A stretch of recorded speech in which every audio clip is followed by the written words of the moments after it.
Wheels, Mr. Spock. A flipper, Captain. There. Go. Yeah, I'm trying. Key in the ignition. Turn the ignition on. And nothing happens.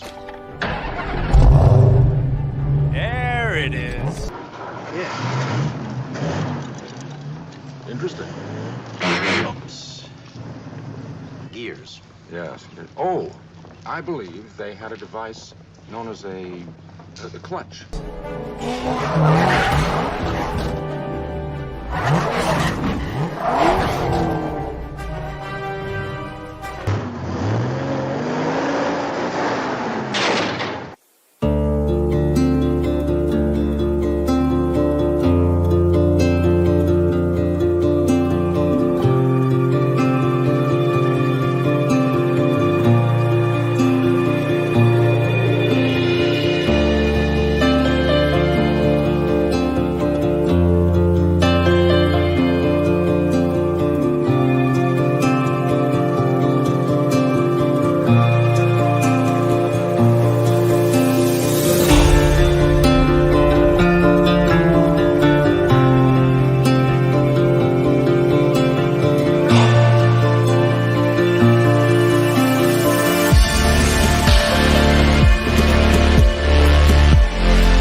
This week's Nerd Fights is brought to you by Kurogan Airlines.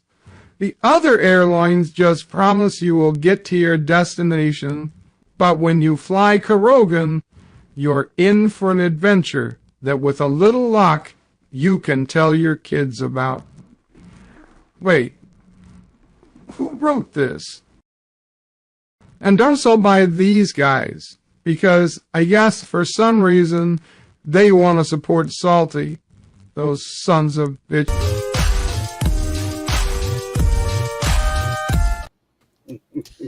It just keeps getting slower and slower. No, it's not slower. It's just messed up that time. So I just, for the record, I have to start out by saying the triple timeline lives. Well, the triple timeline grew another appendage.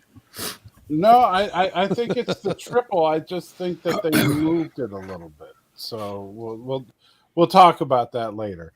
I want to jump right into it because I want to talk a little bit at the end about what I think are the repercussions of this episode. But I want to get through the episode first. So that we can talk about, because whether we like or dislike the episode, I think the repercussions of this episode are actually going to end up being more important than the episode itself. And for good or for bad, I think a lot of people are going to be relieved at some of the implications of this episode, while a lot of other people will probably just accuse it of being a cop-out. Just depending on what your general attitude about the show is. But without further ado, let's get right into hot takes. So Someone has an assumption from an earlier comment, so that's why I'm on the hot seat first. No, I Yeah. just know generally how you feel, but I don't know It's that the best acted, boring Star Trek I've ever seen. It's driving me around the bend because I absolutely love the performances, but the story is just boring. And also, new thought while watching the trailer lead in for tonight's episode, I thought that Strange New Worlds was supposed to be episodic. There's an awful lot of world building going on where everything is connected together with an awful lot of placement. Mhm. I do think they're building up to something this season. Well, I hope so. Because right now I'm worried about watching this show. If I'm too tired, I'll fall asleep. So you thought it was well made but boring. Yes. All right. Danny. So, have we had this discussion before, guys? Do you guys know what my all-time number one favorite episode of the original series is? I do not. No. It's City on the Edge of Forever. Oh, I told my wife. is that the one? Is that the one where Edith Keeler. yes, that's the whole Yeah. stop the Nazis thing. Which, by the way, Edith Keeler made a cameo in this. Did she really? Yes, You'll have to point that out. I will. So, that being said, I actually loved this episode. It really felt like classic Star Trek to me. It really did. It's God, it was so good. And I'll get into it more as we talk about it, but that's just my hot take. It reminded me a lot of City on the Edge of Forever, and I really liked the episode a lot. Fair enough. You know, it's funny you say that, Danny, because I actually, after I watched it the second time with my wife, because I watched it the first time at 2:00 in the morning, my time, getting prepped for, doing the little clip thing that you see at the beginning of the live stream and stuff. And then I watched it again after my doctor's appointment with the wife, because she actually likes Strange New Worlds. And afterwards, I told her I thought that this was Strange New Worlds' version of City on the Edge Forever, because it did feel very much like they were, obviously on going back and basically building a love story, but also around a pivotal moment in history that had to be changed in order to avoid a disastrous future. Yeah. And so there were definitely, they borrowed some beats from City on the Edge of Forever. And they also borrowed a couple of things from other episodes, like, the car sequence from Piece of the Action, which I That was cool. showed the little clips from. I will say this. I'm a little mixed on the episode. I think that it was, to quote Kirk from Star Trek II, it was the best of times, it was the worst of times. Message, Spock? Yeah. None that I'm conscious of. Except it was a good episode, and it had some things that I think were truly great. It had some things that I really wish it had done better. And like, I think the pacing, to kind of get to what Jason was complaining about, this was the longest episode by a significant margin. Hey, we got a request, and it makes sense. Can you move Jason and I to the left of you? Because when people watch this on streaming devices, the chat feed. I don't know how to. Can you? You just rearrange us. You can do that. It's we do that. There you go. No, but now we've got that. Yeah. So there's a custom layout button to the bottom right where you can.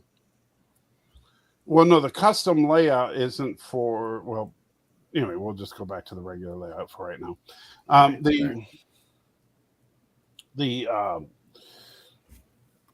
This was the up until this point, the episodes have been clocking in at about 50 minutes because they've been designed to fit a television runtime. For commercials and stuff on a. It wasn't long. Did you notice the time on this? I don't know if they did it on purpose, but it was binary code basically. Well, it was an hour. Yeah, it was an hour. It was 010101. But I don't think that was intentional. I think that it was. No, because up here it shows up as 1 hour and 50 seconds. Oh, okay. Well, yeah. So yeah, the 010101 is with the promos at the beginning on Paramount Plus. Probably, yeah. And but I think that so this was what, like a solid 10 minutes longer than the previous two episodes. Yeah, right? and I don't think it needed to be. Okay. I genuinely, I think it was good, but I think that had you trimmed it down and made it a little more streamlined, it would have been better. I can only think of one scene, and I don't even think it was a minute. Maybe it was a minute that they could have cut out that would have made zero impact on the whole story. And that's when the Lon kind of just watches Kirk sleep. I didn't see the point of that scene, you know. You know what I'm talking about? Yeah, that was kind of weird and a little on the borderline creepy stuff.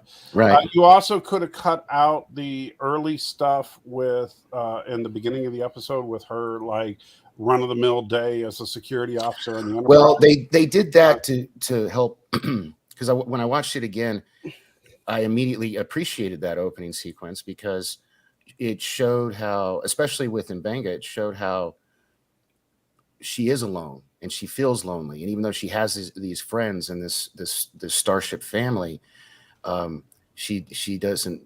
She's got a wall up that she can't seem to let down to let anybody in.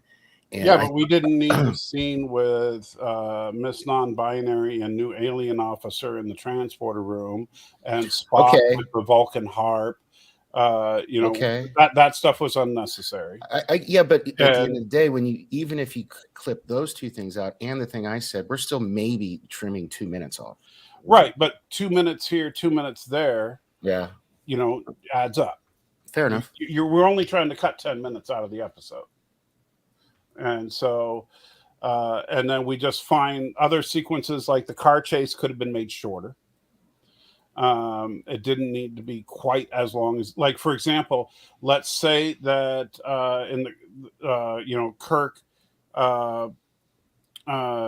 gets the hot rod going and is immediately pulled over. So let me ask you this: like, is your issue with the fact that you think it should have been cut for a certain time because the others were, because in case it were on TV, or is it because you personally felt I think the pacing was slow? I think the pacing was, it drug on. Okay. I think that the show for this type of an episode, I didn't run into that, but that's cool. Right. Yeah, for this type of it would be like City on the Edge of Forever was a similar type of episode as this one, where it's not an action piece, right? This is not.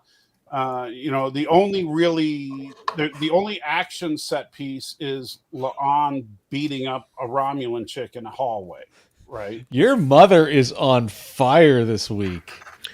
Isn't Between she, the though? dollar signs for S's yesterday and now this. Hey, I was going to totally no-sell her comment. Hold on. Miss Moneypenny.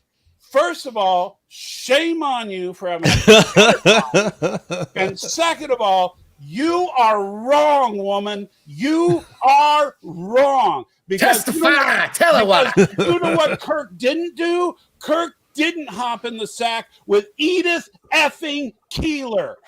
All right? Because he was in love with her. All right? Seriously. Kirk hopped in the sack with women he was trying to pump for information.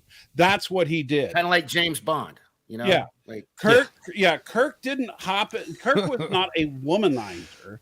Kirk did what he needed to do for King and Country. I honestly think Kirk was a hopeless romantic. He was. Now, I'm going to talk about this more later. One person called him a serial monogamist. Which is funny. Unfortunately, Because, his woman is the of Enterprise. the women of his past were all women that were hopelessly devoted to him, and women that he had nothing but incredibly fond feelings for. These were not like one night stands. Kirk was not a, hey, there's a hot chick, let me just hop in the sack with her. Yeah, and you are 100% right. The J.J. Abrams Kirk was a womanizer. That is true. But the prime timeline Kirk was absolutely not. I have to take this. It's a doctor. Yeah, go ahead. Yeah. So I'm sorry, Miss Moneypenny. I hate to yell at you, but you're wrong. Because TOS Kirk absolutely would not have hopped in bed with La'an. TOS Kirk absolutely, and that's actually something that's one of the things that I thought was great about this episode. I was fully expecting them to go the whole Kirk is a horn dog, because that's how the quote unquote Kurtzman Trek has treated Kirk before. Oh my goodness. I don't even know what to say. Danny's mom. What are we going to do with you? Yeah. Just because they knew the timeline was going to end didn't mean they had to hop in bed. Wow. It's not a mulligan. Yeah, that's not, yeah. It's like, if you know you're about to die, that's not, look, Penny, one Christian to another. Show me where in the Bible it says, hey, if you know you're going to die tomorrow, eat, drink, and be merry. Is that what it says? No, that's not what it says. You're getting laugh smiles out of her now. Yeah. Oh dear. But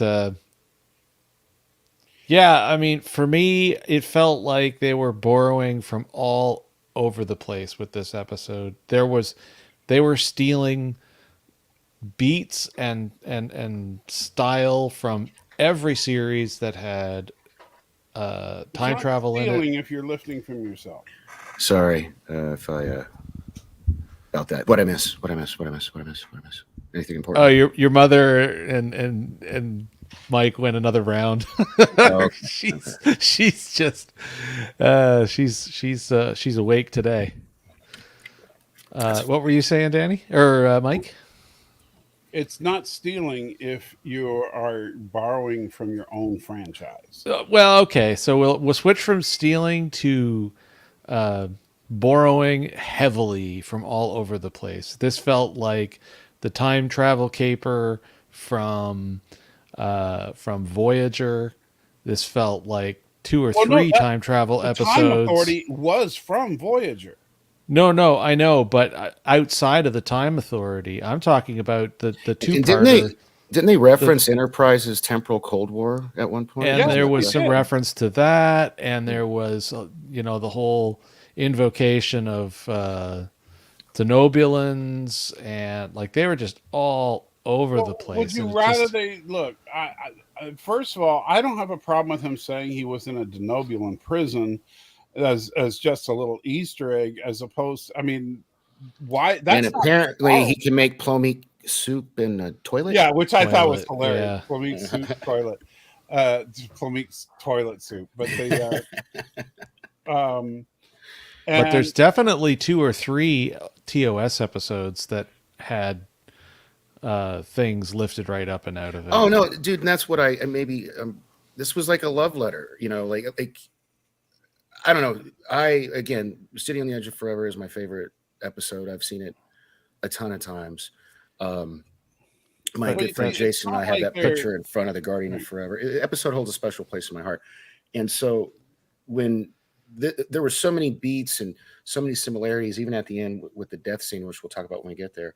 This is not a member berry, and I'll tell you the difference in a second, Ariel. A member berry would be like if they landed on the planet with the Guardian of Forever, and someone hopped through it and messed up the timeline, and they had to go back and fix it. That or That would be if closer to a member berry. Oh yeah, I mean, I don't know. It would be more like all a they member did berry. was they did have some vague similarities, but they did not have like direct lifts, you know. Eric, I agree. And This was having a great couple stand-up. references to a race here, or a, you know, a culinary dish here there, is not the same as, hey, look, there's the Eagle Moss ship on the shelf. You See, know? that's what I was going to say. Something like that would have been a member berry if it was, you know, like a model of the Guardian of Forever sitting on a desk or something stupid like that. I Right. just, no, I. There I is thought this one was member very berry. There's one blatant member berry in the episode, and we'll get to that. But it's subtle enough to where it didn't bother me, because. Oh, are you talking about the bird of prey? The picture of the bird of prey in the UFO sighting? No, not that. That was Okay. Because that first of all, that was that serviced the plot. And Right. so I don't consider it a member berry if it is, and like even like when we talked about the stuff in Picard, the Right. stuff that directly serviced the plot, I didn't have a problem with. Exactly, which is why you didn't mind the shipyard thing, because they needed the cloaking device from the bird of prey. Yeah, But the so no, not talking about the bird of prey. I'm talking about the no, the Romulan bird of prey. There's a picture of the original bird the original bird of prey. Yeah. The Romulan one. No. If you haven't seen Salty's triple timeline theory, you really ought to drop that link in there, because I learned some shit from that about the ships, by the way, Michael. So thank you. And that's one of the things he talks about is the origin of the bird of prey. And all that. It was fascinating, really fascinating. So I highly recommend you guys check out. Well, that it's actually triple came timeline as a theory back and forth redux between right? me and Darren Wagner, who is in the chat right now. But because Darren and I got into a fight over whether or not that Romulan ship was a bird of prey. Because in the episode, it's never referred to as a bird of prey, only that it's painted like a giant bird of prey. But then literally everything that's like a toy or a model or a book. The script refers to it as a bird of prey. The model kit says Romulan bird of prey. The toys call it a Romulan bird of prey. It is. I mean, it is really confusing though. But but it's not canonized as a bird of prey until Picard season 2, when the person has the antique bird of prey. Ariel, first of all, I have to thank the man and show respect and do the whole acknowledgement thing, because thanks to him, I got over 300 subs. And but also thanks to him, I can't horn myself out anymore. So if I can't blow my own horn, I gotta blow his. And that sounded way dirtier than I meant it. Anyway. We don't need, we're not blowing each other's horns on this show. It's not that kind of show. But no, I think I think that everybody should watch that video. I found it. I mean, again, I know you say it's a theory, but the whole thing with the Romulans and the Klingons, and that explains why the Romulans had a bird of prey first, and the Klingons have it. And it was fascinating. That part of the video I liked a lot, by the way. So. Yeah, and that fan theory has withstood the test of time, even to this day, for the most part, except for then Enterprise kind of retconned it by all of a sudden the Klingons had a bird of prey. They got to stop doing these series set in the past. I do want to say, wow, we got 16 people on Salty's side watching the show right now. Thank you guys very much. Only 8 thumbs up, though. Come on, the other half of you, help us out. Hit that thumbs up. And then over on mine, we got, it just dropped from 7 to 6. Darren, you got to get past this, buddy. I have no hate of Enterprise. I don't know why you insist on this. I really don't hate Enterprise. However, the big canonical problems like the Klingon. Why is he saying this? I never got the vibe that you because remember in the triple timeline theory video, I talked about the fact that the Klingons had a bird, and I show the clip of the Klingons having a bird of prey 100 years prior. That did frack things up. Right. with that And theory. the Romulans had a cloaking device 100 years prior.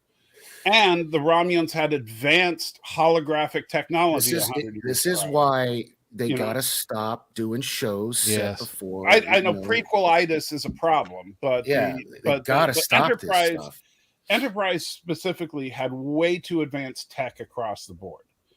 And so It really did. And you know what's sad is I really do like Scott Bakula a lot. I was it's a good show.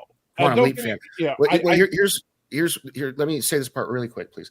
Is I really wish they had picked up after Voyager and gone forward, but Scott Bakula in her interview specifically said that he would not have done the show if that's what they pitched to him, and that's a bummer because I just they don't agree pitched with to it. him as a prequel. They when they pitched him the prequel, he said that he would not have done it if it had picked up, because he's actually a fan and he watched the show. He said he didn't want to go. He said he found it way more interesting.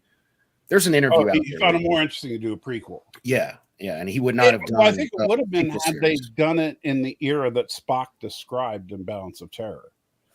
Well, and that unfortunately is starting to be, a source of why this new Strange New Worlds is just becoming boring to me, because Dear God, man, what is wrong really, with you? Do you not have a I'm soul? just defective this week. I get it. You know what? You shaved. That's the problem. I shaved see. too, but I'm not being a jerk. So you look at the Wow, Darren. How is What did he Balance of say? Terror not canon? What, are you kidding me? It's the first appearance of the Romulans. What the hell? A great episode. So you've got the misplaced time that they chose to stick Enterprise into. You've got huge mistakes like I'm not going to get the names of the episodes right, but the two-parter that ends up getting the Doctor his mobile emitter in Voyager. That basically wipes out the possibility of Khan timeline happening when it was supposed to happen, even within the prime timeline. Right. Like they've just.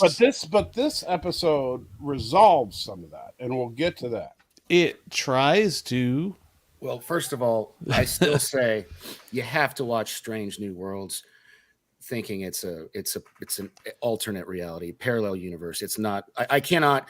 If I had to try to wrap my brain around the canon, like, dude, I don't even want to go there. I'd hate the show, and I'm really enjoying the show. Well, and I love the cast, and I very much enjoy the acting chops that are on display. I don't know. I'm not feeling anything truly new coming out of this. Like in season 1, some of the stuff that we got was really new and never before seen and talked about, and damn them for killing off Hemmer. Yeah. Like, honestly. Yeah. Because but it opened the door for, I really do like Carol Kane's character. I liked her more, especially in this episode. I gotta say, I do like her character in general. I like her as an actress. I mean, she goes all the way back to Taxi. Right. So my wife kept saying she's looking for Latka. Yeah. Like she's been around for 45 See, that would have been a years. member berry if there was a taxi cab parked out in front of her place. That would Yeah, have They did take a taxi to her place. Yeah. and a few buses and all that other crap they said. But I got a question. When we do the clip by clip thing, are you going to have the subtitles also showing up or no? No, I don't have the ability to get the subtitles right now because of the way that I download the. That would be helpful. Where do I you think in the future. I think that would be. I get it from okay. Play On. It's not because I can't get the DVD until the season's over. Right. Yeah. Okay. Yeah. So, and because Isn't that all of site the you guys were showing, like that had the like closed captionings, or was that somebody else where you could? I don't know how to get it from Play On. I'm sure there's a way, but if there is, I don't know.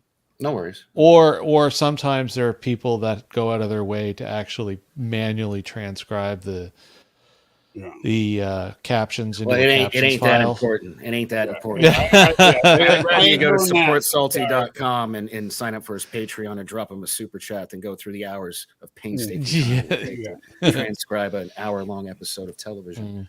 But, you know, blessing. Right, so, oh, God, look at that ship. It's so good.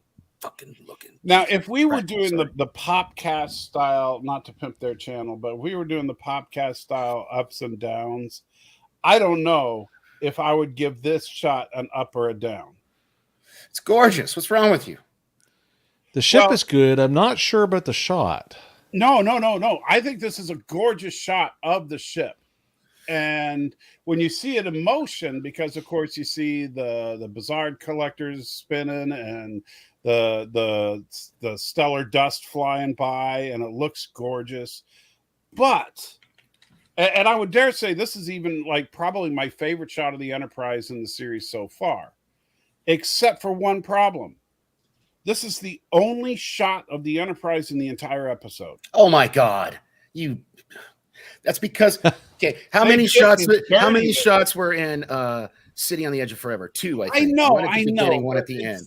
It's like I get this it, is set in the past, you know, and it's I don't know. We'll get into it. I think it's very well done. But for that to be your complaint, that's not a bad complaint if you think about it. No, it's not. But it's still, I mean, they tease me with the best looking shot ever.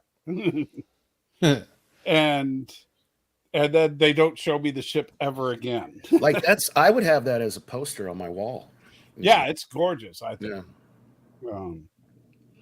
And yes, I agree, Stanley. I think this was a money-saving episode. And in fact, if you look at the last couple of I thought it cost more to shoot on location. They actually shot on location. They also shot in Canada, and they didn't hide the fact that they were shooting in Canada. I actually thought that was cool. Usually they would have tried to pull that off. But you see, usually what they do is they usually shoot in Canada because it's cheaper, but they usually try to hide the fact that they're shooting in Canada, which is more expensive. So they weren't even trying to hide it. Well, things like they were doing it on the cheap. This was a cheap episode. The only real major visual effects was this single shot of the Enterprise and the bridge explosion.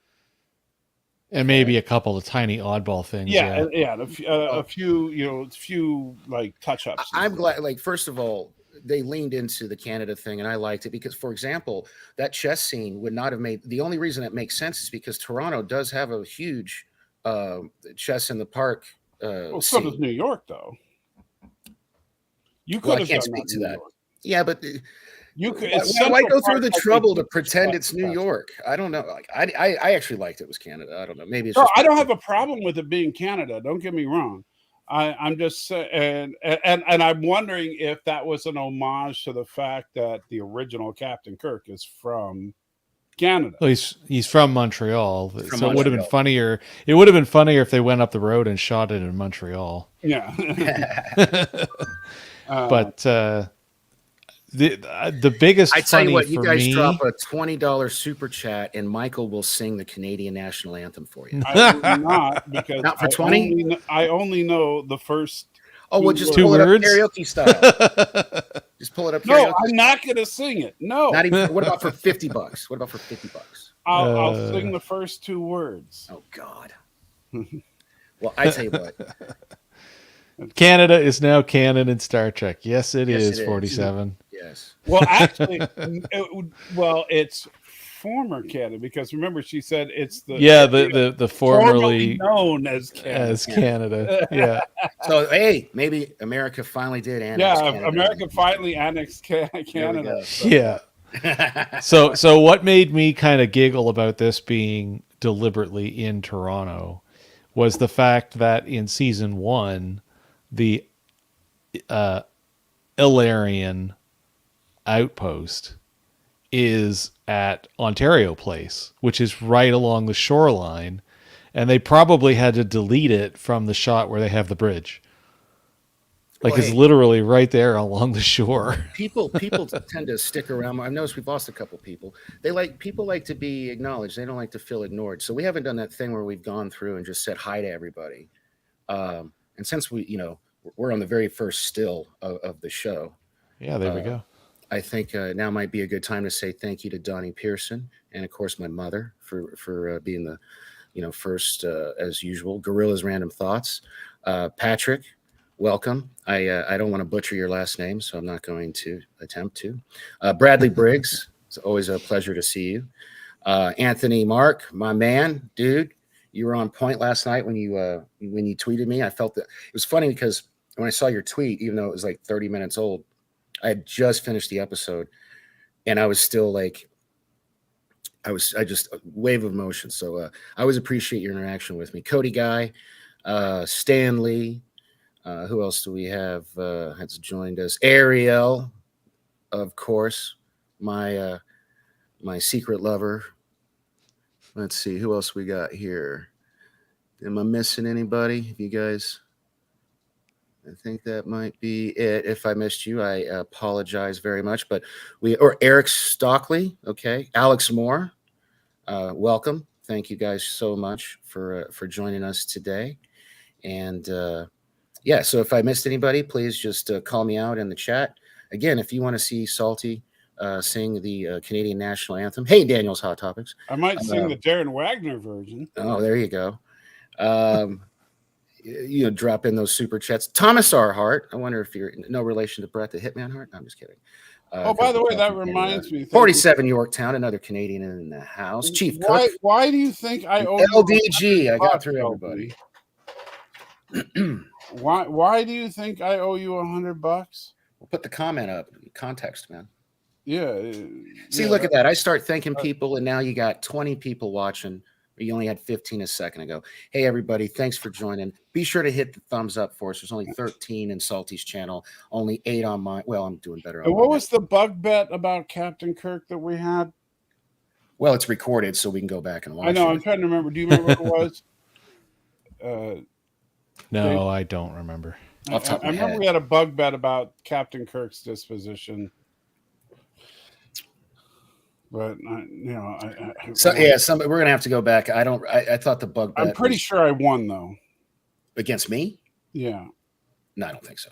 Like you said, if Captain Kirk does something, then you eat a bug pie. Oh well, here's the thing, and we'll get to that. I love how both times this actor who has played James Kirk, he's played two completely different versions from two completely different realities that we've never seen before. So it's not the Kelvin timeline, it's not the Prime timeline, it's not the Triple Theory timeline or whatever. He's playing, and I love that, and the actor must love that as well, because until he has to start playing the actual Kirk that becomes our Kirk, granted, if he ever does, yeah, it's got to be so freeing that he doesn't have to worry about being so restricted by Shatner's performance. They explain all track discontinuities in this episode. No, they did not. That's definitely, yeah. They explain maybe a few, but definitely not all.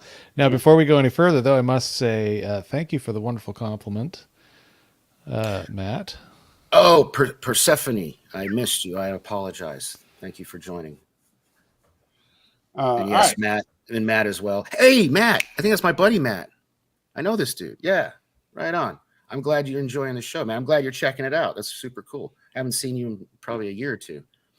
They do allude to some things that I think will be coming up, and we'll get to that when we get to the final scenes of this episode, particularly the conversation with the Romulan girl and La'an at the end. Thomas is making a good point. What do you think about this? He's saying this is the temporal Cold War timeline, and they basically tell you this is not OG canon. What do you think? Well, that's what I want to talk about when we get through the episode. Okay. Well, then, damn it, let's get started. We're still on the opening shot. Yes. So we open up on a beautiful shot of the Enterprise, and we see a typical day for La'an. First, busting Spock for too vigorously practicing his music, meaning that he's been kind of stressed out. And then busting Pella for stealing stuff from the Louvre and other Various, perhaps the Royal Museum in London or something. Yeah. You got to remember, she's been around a few thousand years, so she's seen some things. So she just wanted to keep some souvenirs. It's like when this actress Lon, maybe she kept her shirt when they rapped. Here's a franchise crossover because of I know she's putting on the accent she's got, but maybe she's a Highlander. She sounds an awful lot, sort of maybe like a Christopher Lambert character. You're funny. That's a good pause right there. I really do love this Carol Kane's character. I do like because she's so mischievous, Yeah. and so I like her, and yeah, we find out that it's kind of one of those time paradox causes. Oh, Thomas Hart, you guys put that on the screen. That's hilarious. Oh my God, please put that up. Oh my God, I like that. The very last yeah. Well, it's gonna be on The View. She's gonna have a full-blown meltdown on The View. You know what? I don't care if she does. Hey, Tokyo Trucker, welcome. Oh no, he's taken off with my crossover and come up with a slander. And Tokyo Trekker is gonna be the negative. Hey, comes in guns a-blazing. Trustin P, thank you for joining us. Again, remember, guys, and good girls, to see you, Tokyo Trekker. By the way, please don't forget to hit that thumbs up while you're in here. It really does help us out. We need to get Salty back on track to getting some more subs. We need to get that algorithm going. So, please, and do be sure to comment later. And I have something interesting to share, Michael, if you want me to. It depends. What is it? Well, depends are like adult diapers. I don't have any. Well, I know those, but well, if I could, perhaps share a screen for a second. It's not going to violate YouTube terms of service, is it? Not at all. Not at all. Not at all. All right. So, I was able to help get Nerd Fights its very first sponsor. Oh, there we go. And for some reason, they really took a liking to Jason. I sent them the picture of all three of us, but for now, I mean, maybe they'll change it. Well, Jason is the best looking of the three of us. Yeah. So he's Jason is blowing the whistle here, trying to help wake you up. And if you go to, we'll put the link in the chat, but it's fuelup.gg/nerdfights. And here, I'll put it in the chat right now. If you go there and make a purchase of any of these Fuel Up products, it's because he's Canadian. Well, there you go. If you use the link, fuelup.gg/nerdfights, which was up on the screen a second ago, it'll take you to this page, and you are able to support the show, support myself. Did you put it in mine as well, or just in yours? I put it in both. Yes, sir. I put it in both. So Fuel Up Wake, and I've actually used two of the three products, and they're going to be sending me Rest here pretty soon, and they're sending a care package to Salty, so he'll be able to speak to this in the future as well. But Fuel Up Wake is great. It's if you like orange. So it's one of those powder things. You mix it with the water, you shake it up, and this works really well instead of coffee. It's got I haven't tried it yet, but they are sending me some, so I will let you guys know what I think of it as soon as. I gotta send you my address, Danny. Yes, that's right, you do. Fuel Up Play is actually my favorite flavor of the two, and it's supposed to help with concentration and focus, and it's not really low with the caffeine, so it's okay to drink. Like I wouldn't drink more than one of the wakes, to be honest, because then you'll be like, shakes, you'd be so jittery. But Play is cool, and it tastes good. I haven't had the Rest yet, and I really am looking forward to it because I have a hard time sleeping because of my pain. So I'll be honest. I'll shoot straight with you. I honestly don't know if the Play has helped with my concentration any, but I'll let you guys be the judge of that over time. Because if I have less and less ADHD theater, then maybe it's working. But it does taste pretty damn good. So yeah, and that's our new sponsor for the show. Just check out the link. That's all I'm showing you here is that link, and you can go through and learn a little bit more about it. But yeah, again, any purchase you make through the link from Fuel Up, you help support the show. So thank you. I pinned it on the chat on my side, so Right on. it'll be there for the duration of the live stream. Oh, I'll do that on mine as well. Yeah. And while you were talking about that, and no, Stanley, I understand it is sugar free, correct? Yeah. And so that was an important thing for me because I don't like taking in a lot of sugar. So, and so I got a text message from Bird O'Prey 5. And so he said that they did an endoscopy on him. They removed a polyp, and he's just starting to think normally again, but he hasn't gotten any hard results as of yet. So, so that's where we're at right now. Okay. Well, keep us posted. I appreciate that, man. Yeah. You know. So, do I look too pensive or something, Ariel? Too focused. Mm-hmm. All right. So real quick, I gotta say, this is the thing this is one of the things that actually drives me around the bend is Christina Chan as La'an. I just love her character. Chong. Is it Chan or Chong? Chong. I thought it was Chan.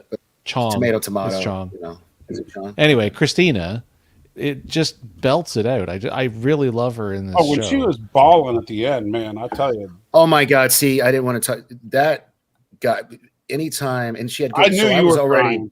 I was already about. No, I was already about to cry, but then when she put the pad down and she broke down and started crying, it was. I lost it, man. I was like, yeah. I figured when we see alternate Kirk shot, I was like, Danny's. I did. Danny's walls caved right there. Yeah. And then at the closing scene, like look at me and yeah. Yeah. Oh God, yeah. Yeah. Two really good emotional beats there, for me. But the second, we're kind of bouncing around, but the second she said, you can come back with me. Like basically she's like, I love you. I need you. Be with me. I'm like, fuck, he's dead. I knew, like right then. I was like, he's dead. Like I was the kiss of death right there. Which was a bummer. Yeah, Tokyo Trekker. I agree. I that was done very well. Yeah. Yeah. I'm not 100% sure it was set up right, but regardless, it was executed very, very well. Yeah, the actors they get on this show, regardless if you like the show or not, they're bringing their A game. Like the chick that played the lawyer. I really hope we see her again. I hate there's only 10 episodes of the show. Yeah, no, they need to do 20 seasons. Yeah, yeah. They bring in good actors and do good work. I do get a kid.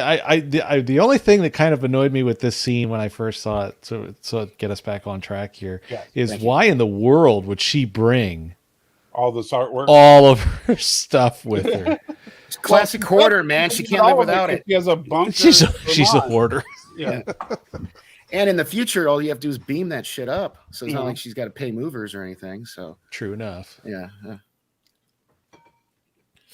All right, so. Then we get her sparring with Mbanga, and by the way, this is more implication like we've gotten from the first episode that Mbanga is hiding something, that he is some kind of secret badass.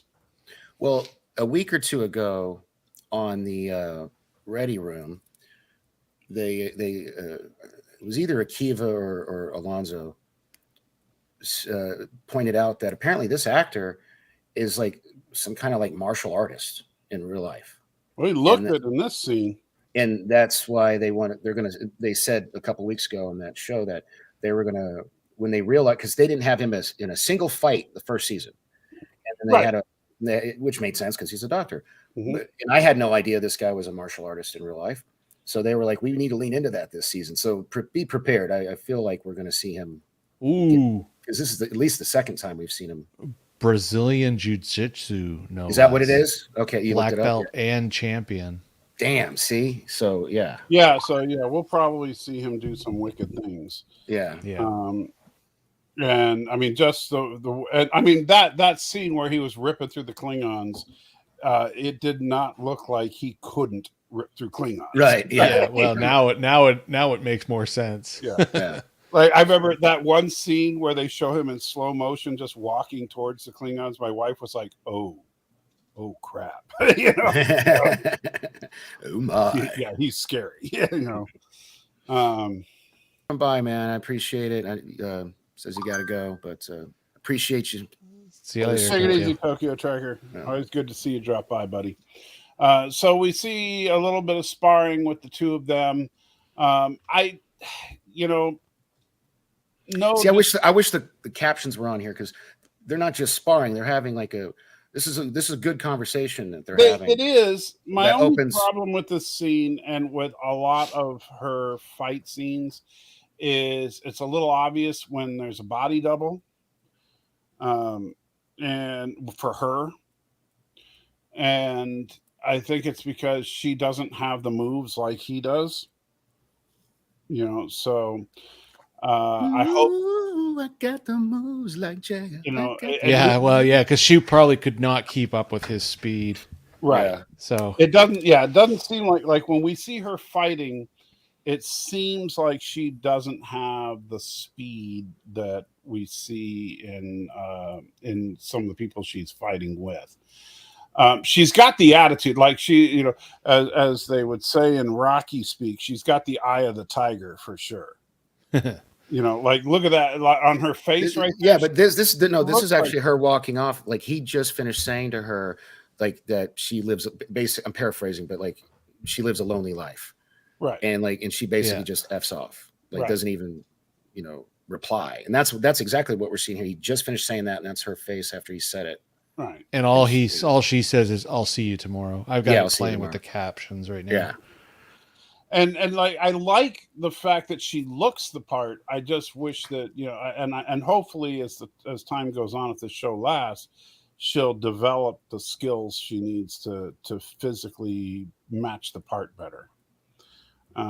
Because I think that I do think she looks the part. I just don't think that she quite has the physicality down. And so then we see some of the pointless stuff until she comes across Mr. Time Agent shot with a bullet in the middle of the corridor. So what are we thinking happened here? That the Sarah chick shot him. He hops to the future to get Lon to finish his job. Is that the assumption? That would be my guess. Yeah, I think he jumped away, just like he hit the emergency escape button. And this was just where he jumped to. Mom, are you? Her headlights were being... Holy moly! Are you? I will admit, really on one, Mom, as well. And when she was laying on her back, yeah. Which I thought was really tacky that they did that, because when that. Most of the time, Mom, you are pointing out all of the wrong things today. What's wrong? Weird that she is. Which I think that's tacky these days when they do that, because hey, Brian, welcome to the party, pal. Don't forget to hit that thumbs up for us. Usually, all I gotta say is, who are you and what have you done with Penny? Yeah. Right? Is this my sister? Is this my sister using Mom's account? That would make more sense. Usually in a TV show, when you see that kind of thing, it's because they did something on purpose. And, we'll just say usually frozen water. Whoa. Why are people calling me fat? It's just the beard. I know I've put on a little bit of weight, but Jesus, I used to be 400 pounds. What the heck? The beard does make your face look rounder. I think that's what it is. Okay. You're not. Also, yeah. Back on the headlights, don't forget, this could be like a set of Friends problem going on. Right. Well, that's what I was saying. Like they did that on Friends a lot. Well, it wasn't on purpose. Yeah. It was just no. Yeah, But yeah, like there was a lot of glass cutting going on. Well, thank you, Ariel. I appreciate you staying right, but that was intentional. Yeah. Even though you paid Salty for me to do the truffle shuffle once, that probably didn't help my cause any. But it's okay. And you can pay him to do the truffle shuffle as much as you like. Yeah, but I don't think it was that cold in the sparring room. So I think that I honestly think it was tacky for them to do that. Do you really think they did it on purpose? No, I think it was just I don't part of think the it was. shot, and someone wasn't paying attention. I don't think that these days. Ariel says, I'm "Help my sorry. cause." There is not a man in that room that didn't notice. Yeah, but I didn't expect my mom to point it out. Yeah, I know. But I'm just saying, you can't Notice how the gentleman in the room, we just glossed over, didn't even mention We just it. walked past it. Yeah, you know. Right. Your mom's shoving her face in it. Yeah. God. Hey, Darth Maul, welcome to the party. It's always good to have you. It should have been a hashtag free the nip, but that's cool. Well, you know that is legal in Canada. Well, Is it really? this isn't Canada, so At least in Toronto it was for a little while. well, And they did film this in Toronto, so. Well, it's not on YouTube, so we're not going there. Although, you know, for a $50 super chat, Danny can. What are you volunteering me for? For you to make money? What was this? I can what? That you could free your nipples. I mean, they're covered in white hairs, but okay. I mean, if you really want to see that, it's not very that's fine. appealing. But Well, this is yeah. Looking for all the little things. we ain't gonna find nothing small on me, honey. Wow. So yeah, big old fly hairs like from. Hey, Positive Candor, welcome. So anyway, Mr. Business Suit is What are they called? No, they're not time cops. They're temporal enforcers or something. What are they called? What's the title? temporal agent. authority, I think, isn't it? Yeah. Temporal Something. enforcement agency or something like that, but which is a branch of the Federation.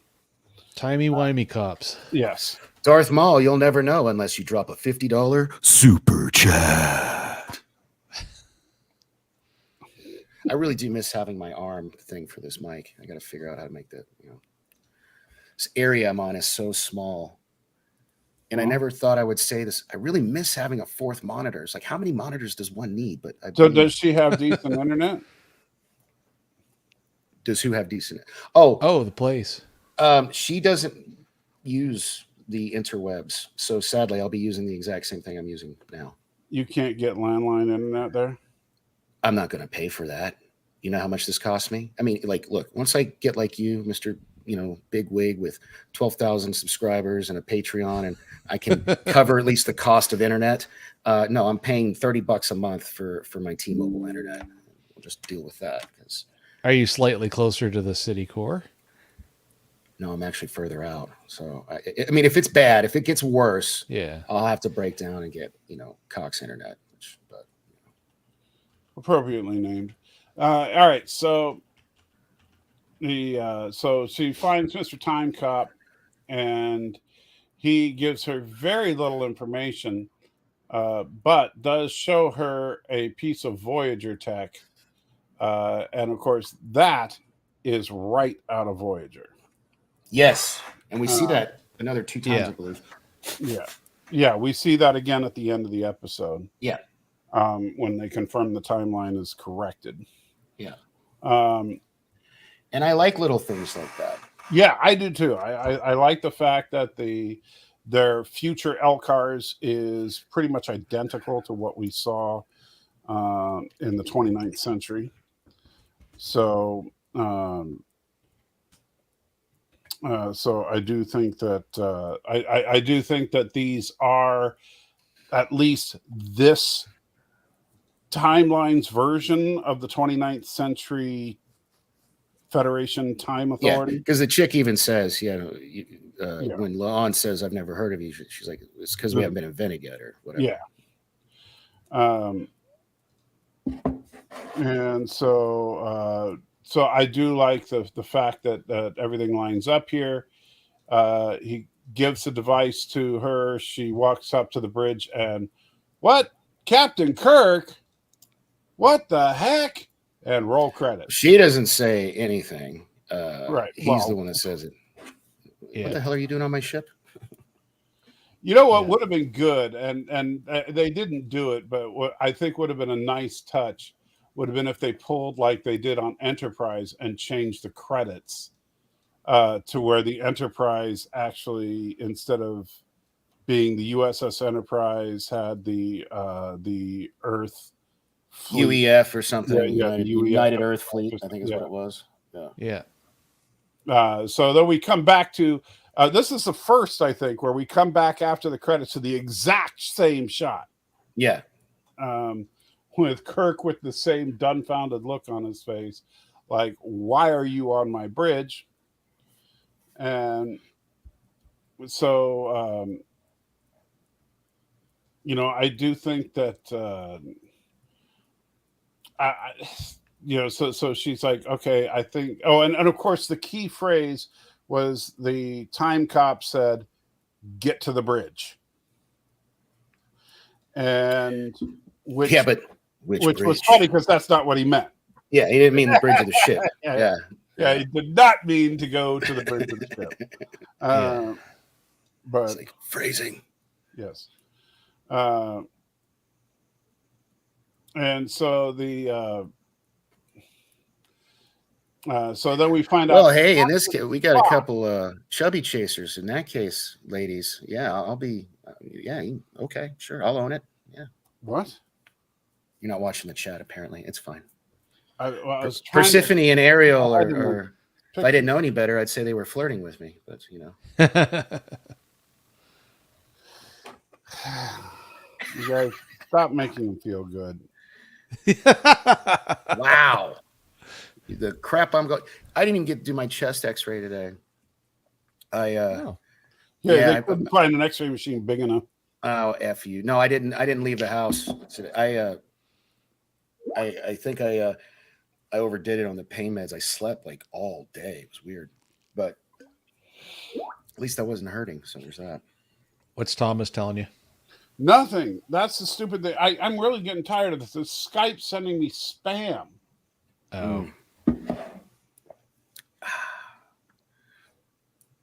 I really miss being able to highlight comments. That's funny. I'm going to get another soda while you guys, talk more trash about me behind my back. Yes, that one. Thank you. Skype today.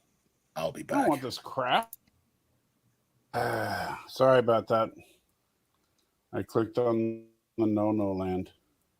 Oh, and you went all bananas. Yeah. Can you hear me yet? Yep. Am I back? But you might be out of sync. Hello. All right. Let me know when I'm back in sync. There, you're back in sync. Bye. Right. Can you see the image? Because I can't. No, I gotta do bloop. Okay, there. No, I can't. Okay. So I forgot. If I click on the Skype, then it, everything goes all. Yeah. So we see Spock is the captain of a Vulcan ship. So apparently, in this alternate timeline, Earth is composed entirely of dicks. Okay, I came back at the wrong time. All I heard was dicks. What's going on? Well, he's talking about how they flipped it around, and Earth are the dicks, and Vulcans are the ones that are in need. Oh, yeah, that was kind of messed up. Yeah, because Spock's like, hey, we're about to be wiped out by the Romulans, and the thing is that Kirk's like, tough titties. Yeah, we got problems with Romulus too, but we're not going to help you. Bye. Yeah. Deuces. And it's like, wait, if the Vulcans are dealing with Romulus and you're dealing with Romulus, why don't you guys team up? Right. Also, later we learn that apparently Kirk did some time in a Vulcan prison with a Vulcan and made a Vulcan friend and taught him how to do Denobulan prison, whatever. Made a Vulcan friend, learned how to do the Vulcan neck pinch. You think he would have a soft spot for Vulcans at this point in his life? He'd be like, maybe I'll help you out. Because that one guy taught me how to do the neck thingy. I don't know. Exactly. I don't know. I don't think it's too much. So Spock does look weird. He looks like an X-Men villain. So your mom is watching us, Robert Meyer Burnett, and Popcast. Wow. And you guys, where do you think I got my ADD from? Okay. That's all I'm gonna say. And she even says it right there at the end. ADD at its best. Let me ask you, in all seriousness, let me ask you something. Of those three, who do you think cares about you? of all three of those groups, because I guarantee you Robert Meyer Burnett doesn't even know your name. All right. Maybe Popcast has heard of you, but that's only because they know Danny. Right. But, and they refer to her as Danny's mom. Yeah, yeah. But me and Jason, we know you. We love you. I love you because, you're my mother. We're the only group that collectively love you. Yes. So you should not be paying attention to others while we are streaming. Testify. This is why you are getting bad information about James T. Kirk, because you're listening to these fake fans, these people that say they're Trekkie fans, but they're not, because they think that Kirk is some kind of womanizer out there screwing everything that moves, when that's never been what James T. Kirk stands for. And you're listening to those fools talking about James T. Kirk instead of the true fans on this channel. Testify. I had a light of candle for you, brother. The only channel with Trekker in the name. Yeah. All right. Back to business. Mic drop. Nope. So a little bit of turnabout against the Vulcans. Yes, so instead of the Vulcans being the ones always screwing over the humans, in this reality, the humans are screwing over the Vulcans. Well, it makes sense. We later learn. I mean, they're way more hardened as because they lost Earth pretty early on. Like Kirk wasn't even born. I did like the little tongue in cheek how he was born on the USS, Iowa. Yeah. Not in Iowa, but on a spaceship named Iowa, which I thought was funny.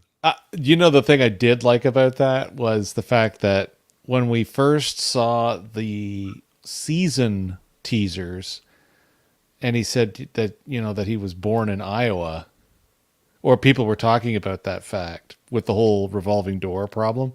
Right. Yes. Yeah, and then it's like, oh, he was born on a starship. Well, that fixes that. So go away, y'all. All right, so then Kirk and La'an have a little not so cordial conversation while she's trying to explain the whole situation with the time cop. And and she shows him the device. She's trying to do everything right, and and Kirk is just basically telling her that he doesn't really believe her.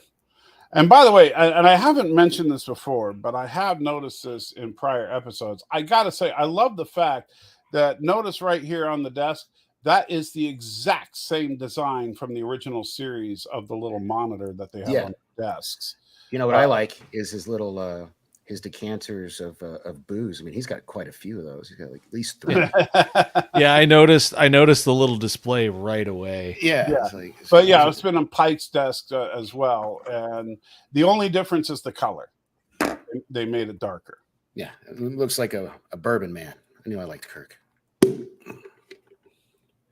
So you just care about that Kirk drinks bourbon? No, not at all. Never mind.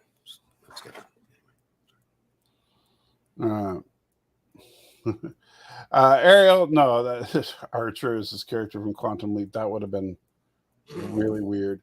I would not mind seeing an elderly Admiral Archer on a show like this, though. Right.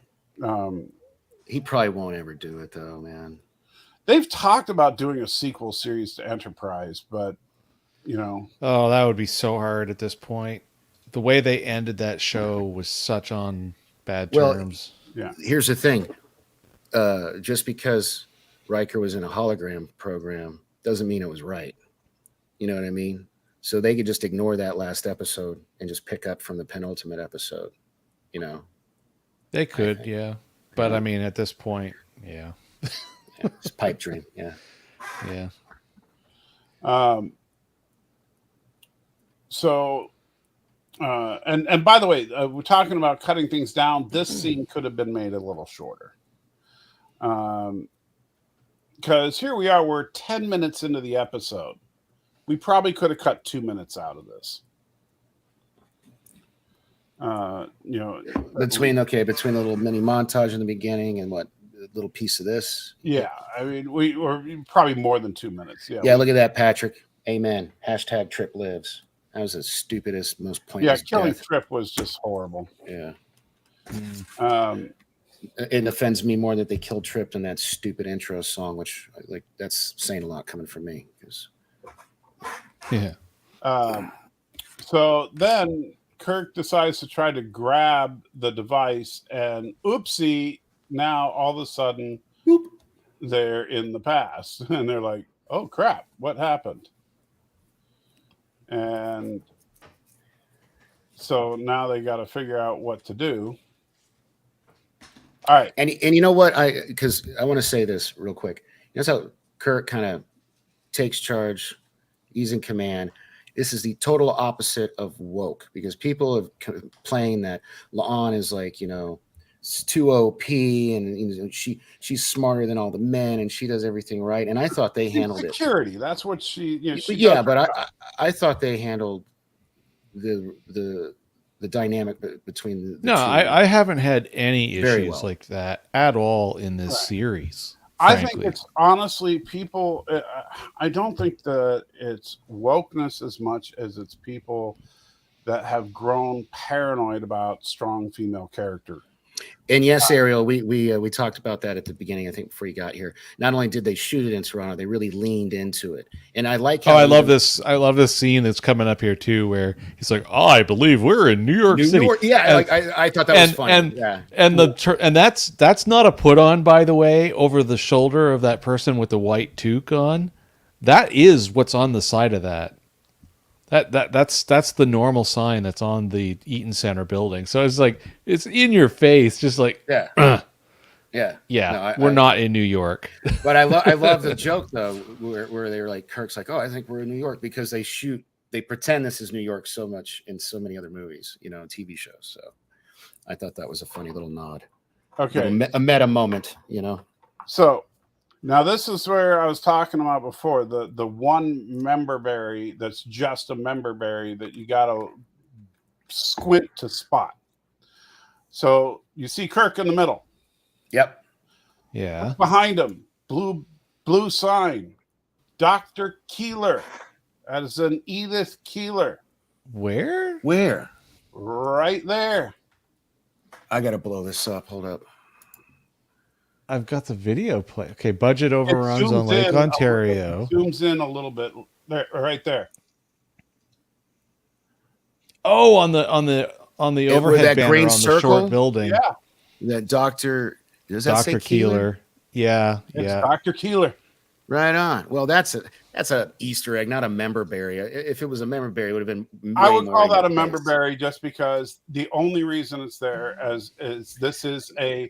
This is also the definition acknowledging that yes, this is our city on the edge. Yeah, this is way more of an Easter egg. Yeah, I think it's more of an Easter egg, man. But because the fact that her, like, if people want to say member berry, I'll give you this one, right? But this is not an in-your-face throwing an eagle moss in front of the camera, right? This is even at best, this is behind a light post and a crowd of people. Yeah, that's what I'm saying. Yeah, that's why it's an Easter egg. Yeah, because you got to know to look for it, and you're being shown so much information. Unless you stop and pause literally on every frame, you're probably not going to notice it. Yeah. And if you look carefully, it looks like it says, "Need a hand? Please call Dr. Keeler." And what was Dr. Keeler? A social worker, right? Well, she wasn't a doctor in City on the Edge of Forever. Right, but so she was a social worker. Yeah. Right. But so that's in the future she's been kind of institutionalized. So the chat's kind of having a separate conversation, but Persephone, you just earned a lot of Chief respect. Cook is asking, who was that? Yeah. I just Chief Cook, turn in your nerd card right now. yeah. Yeah.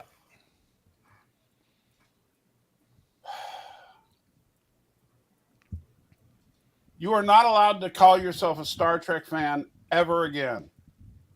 Ever. Star Trek, what's up? Sorry you hated the show, but thanks for joining us as we talk about it. I didn't hate it. You were just bored. Star Trek says. Yeah, I see hated it. Yeah. But I just want to make it clear. I wasn't angry at it. Like, I really was not happy with the laziness with how the previous one was done. Although, again, I still very much enjoyed the acting. Yeah. This one was just boring. Yeah, I disagree totally, man. I was engaged the whole time. I loved it. Now they're about to go steal some clothes, right? Yeah. Yes. Yeah, they're going to go to a very Canadian store. Roots is a really that's actually Is this a real store? That's a real chain, yeah, and it's got That's beavers on everything. Yeah. So once again, now thinking about, there's Kirk not quite getting the revolving door concept. yeah. And I'm sorry, you know what? Kirk is, people say, oh, you're just making fun of Kirk. You're just making Kirk look stupid. And that's part of the reason that I put together that little montage at the beginning where in Piece of the Action, Kirk couldn't drive a freaking car. Okay? Yeah. Well, in his defense, it was a stick shift. It was a manual transmission in the original series. So. Well, and I mean, unless you're... I'm just saying, it's not like they haven't poked a little fun at Kirk, making him look stupid trying to operate antiquated technology. Oh, well, fair enough. Yeah, no, yeah, I would say that's, not the first. Now, as far as La'an, her job is to be she's security. Mm-hmm. Kirk isn't security, he's strategery, right? That's his thing. He's not, like... his thing isn't the same. And but unless you're like a Tom Paris, you're not going to have a bloody clue how half of the stuff from the 20th century works, really. Right. Like she seems to have a pretty the fact that everybody has to pay money to get their clothes. Well, she might they watch someone pay for their clothes that they realize, oh crap. Yeah. And she might to a degree because of the whole fact that her great-great-grandfather is, from that time period. Right. And she kind of over-obsesses about her family line. But, I mean, let's just keep in mind that right now, kids that are in their late teens or early 20s are now referring to 1975 as the late 1900s. Also, I did want to point out, and they don't even know what half of the stuff we used to use just 35 years ago that really only stopped being used 25 years ago even is. Yeah. So I mean, these people, they don't have the time to bother to know how half this stuff works. I did want to point out though, because when we see Khan at the end of this episode, he's maybe 12 or 13 at most. So which is kind of breaky. So that means this has to be in the late 70s. You listen to what the Romulan says. Yeah, she makes this timey-wimey comment that kind of Yeah. Okay.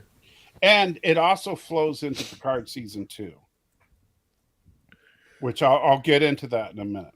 Yeah, well, please do, because that was my only issue was I didn't understand, because based off of his age, he's supposed to be ruling from 92 to 97, and he would have been maybe in his mid-20s. This is at least early 80s. Well, the original Khan launched into space in 1996, according to Prime Timeline. Well, based on the vehicles in this episode, this is a right now timeline. Yeah, exactly. This is 2022, right. 2023. Right. So no, I think this is that confused me a little. This is later. And it's even later. It could be later, but it's definitely not the 90s. This mid is 21st century. Yeah, so, this is solidly into the 2020s or 2030s. Yeah. Yeah. So I'm guessing that this is approximately 10. Mom, stop pimping their channel over here. Like, I get it. They do contests. They have way more subscribers. They're the cool kids. Don't tell us about it here. We don't need to hear that. And now you know how I feel when you're always wearing their dang hats. Well, that's different. That's just clothing. Speaking of clothing, if you go to mixtees.com/dorkknightlv, you can get this awesome t-shirt design and several others. Which you still haven't designed one for us. No, I haven't got to that yet. I told you it's going to be after the move. I got too much going on. Well, move. Working on it. So just do the simple thing, man. Come on. Anyway, so the super chat. Ooh, incoming. SVS. Oh, there we go. SVS Guru. Thank you so much. There's a little delay on the StreamYard. There have been so many temporal incursions by various actors that events have been shuffled around on the timeline. Hence, Khan is only appearing now. We're going to get into it. I have, and by the way, I have the bare bones of it kind of sketched out, but I'm going to do a full-on revision of the triple timeline based on this episode. See, I told you to wait. I told you there'd be more goodies coming out. Yeah. So, but yes, I think that this episode will completely change the triple timeline theory, but and I'll get into that after we finish going through the play-by-play on this. Word. But thank you, SVS Guru. Thank you so much. Appreciate you keeping the lights on here.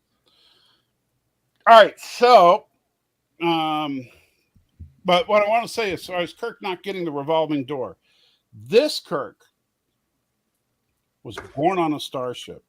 This Kirk has never used, in all probability, a normal door in his life. Exactly. People got to realize that you're getting hung up on this Kirk stuff. This is not our James T. Kirk at all. Right. And so, yeah, this would be like if you went to... And yes, Ariel, this is a different timeline. That's exactly what we're talking about here. Yes. So this Kirk has never in his life used anything other than, their equivalent of Starfleet and Federation technology, because there's no United Federation of Planets. There's just Earth. They Jason, don't have, this amalgamation of worlds. And highlight Anthony's latest comment for me, please. Sorry, go ahead. See, Mother, that's the correct response to what Michael was saying to you. Thank you, Anthony. Great man. Great man. Well, people that melt down over this stuff, I don't get it, because, look, I understand there's stuff to complain about, but it's not worth a complete meltdown. Not this show. Yeah. I'm sorry. There is Star Trek worth melting down over, but this ain't it. Yeah. No. I do kind of wish that rather than... I know they did the door so that he could do the I was born on the USS Iowa. Yeah. But I kind of wish in a way that they did a regular automatic set of sliding doors. Only because they could have done something kind of smarmy like, these have been around longer than I thought, or something like that. Yeah, right. Okay, that would have been funny. Yeah, that would have been funny. Yeah. That would have been funny. Yeah. So they come out wearing the exact same outfit. I thought that was cute, man. Come on. Yeah. That was like... And my wife said that, too. She said they should have just kept the matching outfits. Yeah, but Kirk was like, nah, I'm going to change. But Kirk goes in, and of course, in so common TV trope, she's like, ooh, he looks good, when she's watching him change and he's all ripped.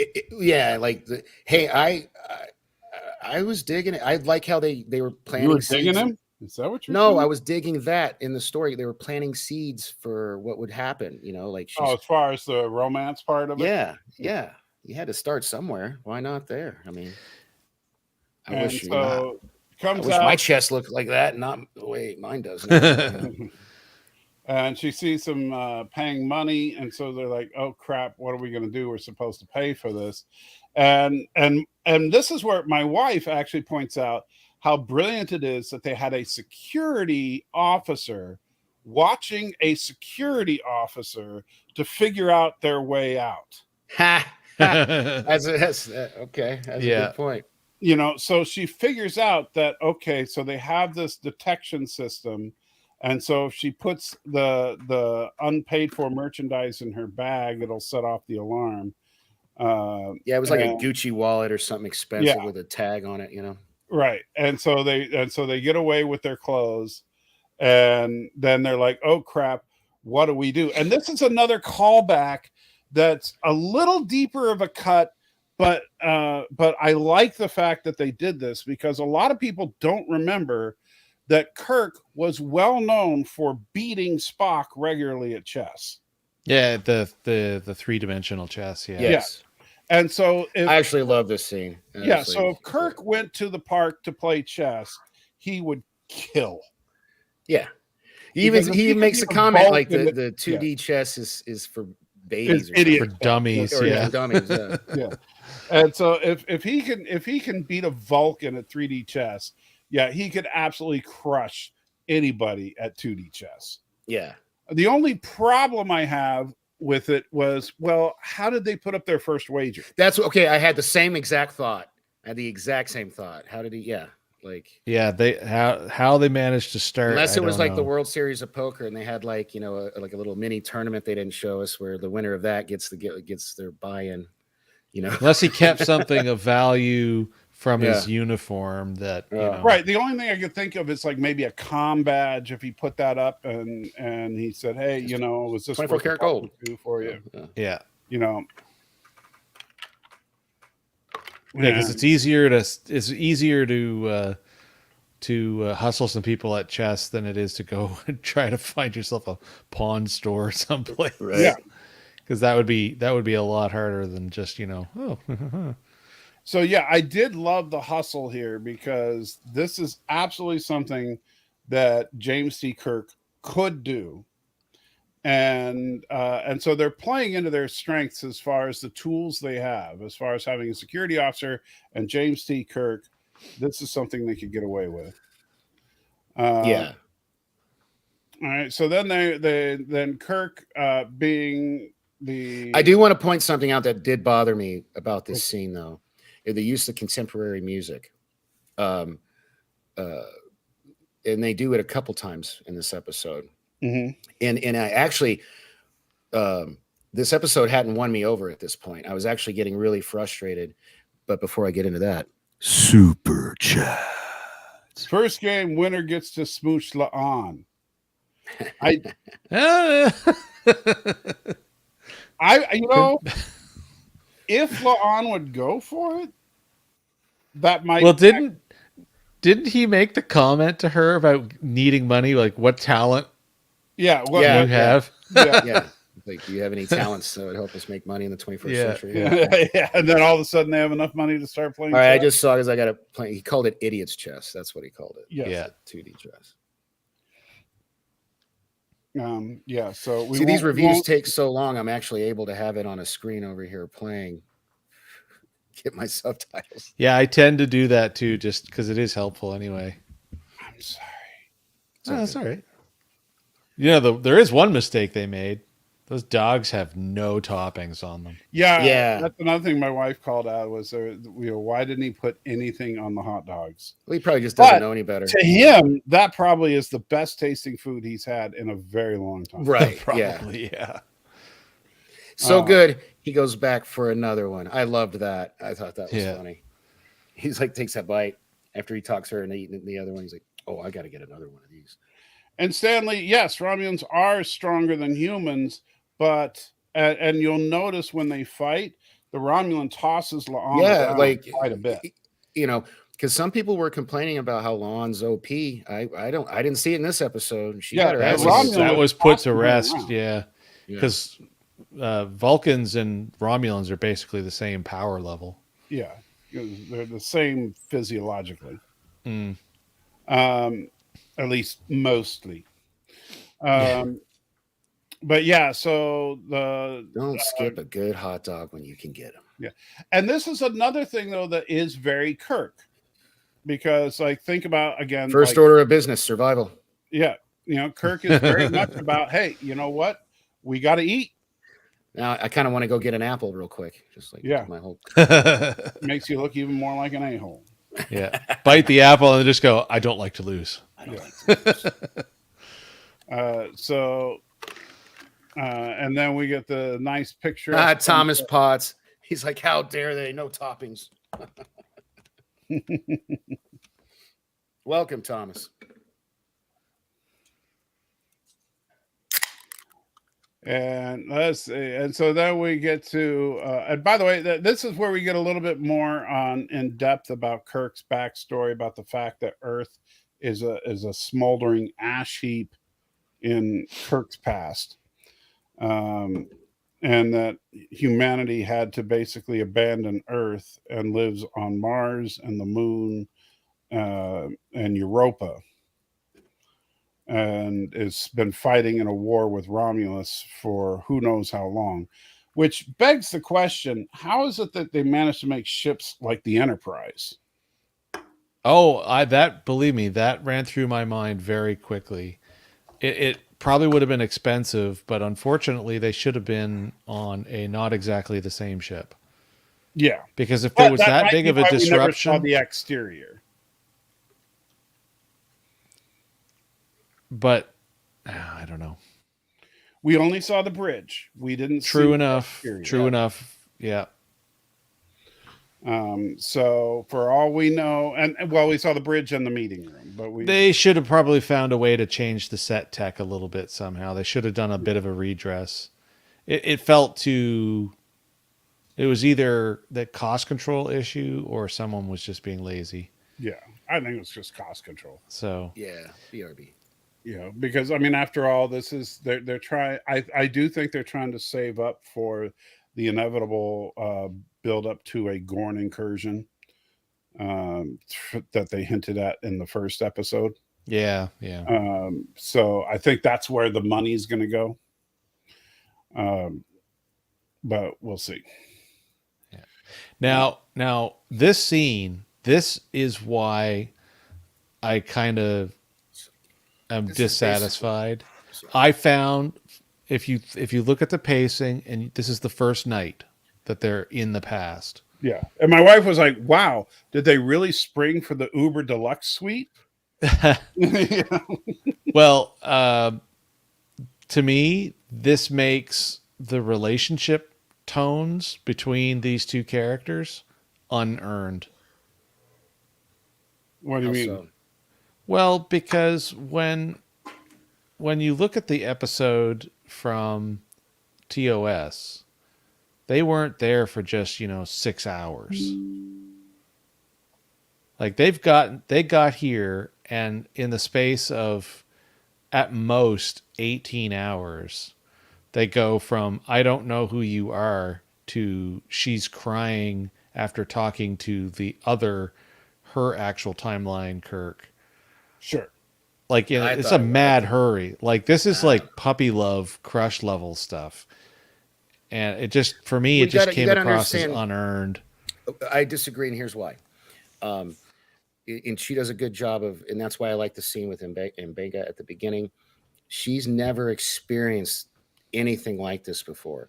Anytime she's ever met anybody, they've like just the weight of her name preceded her, and she was never able. That's why I bought in it. It was kind of like this was the first time she went through anything like this. I mean, and very much, I think in a way your puppy love argument actually feeds into mine, that it makes perfect sense that she would be like that, because it was the first time she kind of fell in love with somebody. And it was the first time that she was seen by somebody for who she was and not for who they thought she was before they even met her. Does that make sense? Yeah, I can see the angle. Did you see the car they had, Stanley? Also, that would have been night 2, I guess. So, yeah, at the most, we had 2 nights. And this is the first night. They were there for, I mean, they kissed at night, so they were there for at least 2 nights, because he's going to see a sun. He's going to see a sunset later. It was at least 36 hours, I would say. Yeah, okay. But I don't know. It still felt kind of rushed to me. 36 hours is enough time to at least become infatuated. But the thing that yeah, I don't know. I guess they acted it so well. If they had made this like we've been here a week. Well, I would agree that they should have pulled more like City on the Edge Forever, where it's been months. You know, Yes. um, There just needed to be more than 24 hours to 36 hours. I think if he had had that extra time, and actually, and we forget about. Actually, I take that back. It's been longer than that because they had a road trip to Vermont and back.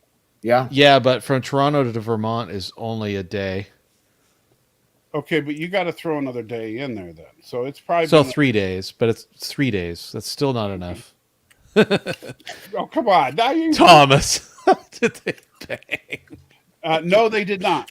No, They kissed. they did kiss. Yeah, They kissed once. yeah. Well, And twice in one sitting, but yeah. well, I guess along with me not paying attention to how much time was going by. And yes, practical Stanley, terms. City on the Edge of Forever, not tomorrow. City on the Edge of Forever was at least 2-3 months, Yeah. because he has to make rudimentary. He has to use rudimentary items, or what does he call it? Like stone knives and bear skins. in bear skins.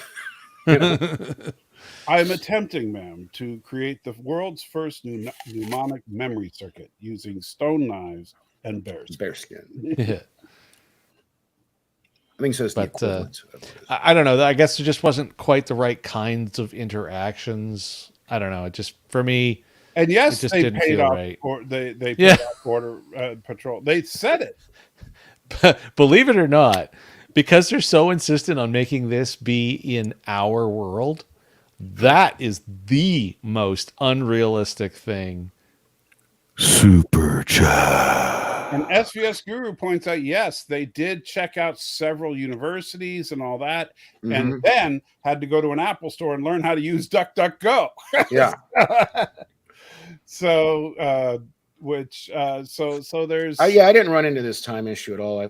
I mean, yeah. So I think Could've there's been a more week. time there than, Yeah. and in fact, I remember now that after when Kirk figures out what's going to happen, he says in the next few weeks a reactor is going to level the city, and when they get there, well, they talk about that in the morning. You might as well go ahead and skip to the morning. Yeah. She's gonna But I be just got to creepy. say, I got to say that the paying off of the border control, most unrealistic thing in all of Star Trek. It's not the you just don't have transporters. enough money It's to pay that. him off. I was innocently just trying to bring something into the country a few weeks You just ago. don't have enough money to pay him off. That's all. And I got pulled aside for 45 minutes. You just don't have enough money. That's all it is. Clearly. How much did he pocket from those chess games? Yeah. Well, no Obviously, offense, quite but you're a bit. also no James T. Kirk. So True Yeah. enough. And La'an. I'm not Rico come on. Suave. You have two very beautiful people. So True enough. whatever the gender and proclivities of the border agent, they have it covered. Yeah, so all right, so they get up the next morning. They're La'an is trying to figure out what could be the divergence point by trying to compare histories. Kirk is trying to raid the minibar. And my man. Kirk is basically, and he's got a point, because La'an is trying to repair her timeline, and Kirk's like, "Hey, you repair your timeline, and I'm gone." So what makes you think I want to repair your timeline? Which is a fair point, but at the same time, I mean, would you be willing to face oblivion knowing her timeline is better? Well, that's the argument she makes in this very scene. Right. Yeah. She even says to him, "Wouldn't you rather be an explorer than a soldier?" Right. Although But comically, I love his opening walk-in comment of that was better than a The sonic, shower. Yeah. So, it's an interesting argument though, because would that even be him, or is it another Kirk? The whole timey-wimey thing kind of messes. Well, with no, it wouldn't be him. and they address this later when she's like, maybe you can come back with me, you know. Right. And so she's trying to figure out the divergence point. And the big hint as to the and which we'll get into at the when we're done with the episode, as to why they're all wrong about everything, is that he doesn't know who she is. Well, that's because, spoiler alert, in this timeline, the divergence is the killing of Khan when he's a kid. So she would have never been born. That's why he doesn't know who she is. Yeah, that I'll definitely agree with. Right. But that's that. Well, yeah, but that's the thing, is that they're trying to figure out a divergence point after now, when the divergence point is prior to now. No, because Khan, it's the killing of Khan already exists. But he's a child. But Khan will never reproduce. And so Khan being terminated obviously is the divergence, not the leveling of the city, even though the leveling of the city is an effect of it, but it's really Khan. Well, once we get to it here in a second, the bridge is going to explode and they get down to the scene. Right. Well, before we go there, you have, I believe, another super chat. Yes, indeed. SBS Guru being very generous today. What convinces him is that in her timelines that Kirk's brother is still alive. Yes. Yeah. Because Sam is alive in her timeline. Yes. And by the way, this is another fun little thing. And it's even his last words before he dies. Say hi to Sam for me. Right. You know? But this is another fun little thing. And I kind of like a piece of recognition of, if you want to call it a canonical issue or a continuity issue or whatever, where Kirk says that everybody calls him George, and she's like, no, nobody calls him George. Nobody calls him George. Because then you go to What Are Little Girls Are Made Of, the original series episode, and where Kirk says, George Samuel Kirk, only you call him Sam, right? And so it's one of those things that, well, Kirk thinks only I call him Sam, but really everybody calls him Sam, you know? Yeah. And so that could be totally reasonable. Kirk believes everybody calls him George but me. And my nickname for him is Sam. But the truth is everybody calls him Sam because he hates the name George. Yeah. You know? So I think that's a nice little way of explaining that little continuity issue. That Kirk just doesn't realize, because if he and his brother aren't super duper close, you know, because they're obviously, they work in different fields, they are stationed together, so they don't see each other all the time, so they wouldn't have the same circle of friends. So it makes perfect sense. Mm-hmm. But yeah, you're right, SPS Guru. Is the fact that his brother is alive would be a huge thing to him. So yeah, that's where they're like, oh crap, and all of a sudden they're wearing the brown pants.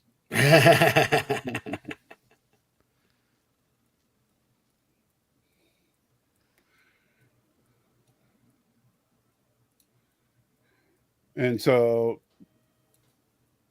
they go out to the police, and they see these people are hauling off evidence, and you see this piece of wreckage being hauled off.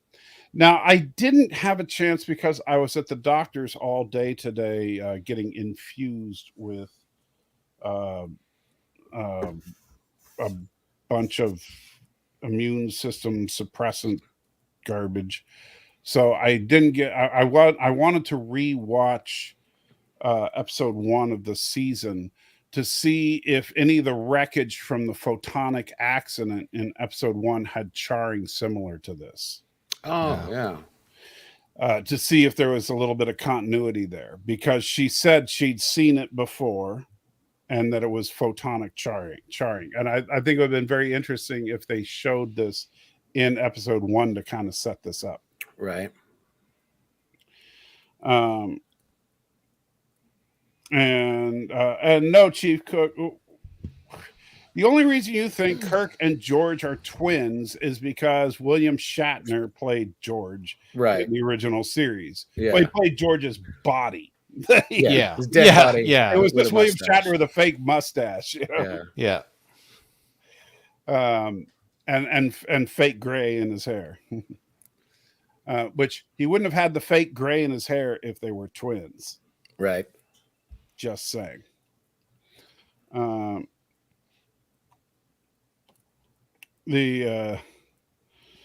Ariel, my God, they're in Canada. Look at the police car. So Yeah, this was a serious budget saver because literally they just had they didn't have they to just rolled everything out, like all the cop stuff and the ambulances. Just like, do we need to do anything? No, just drive out here.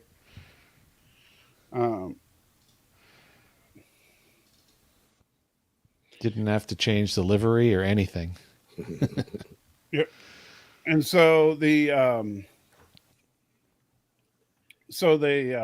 decide they're gonna they talk to random photographer girl. Oh, that was the most telegraphed character in this whole episode. See that photo. Yeah. Please. She meant to say please. Yeah. And her being a plant wasn't incredibly obvious. Yeah.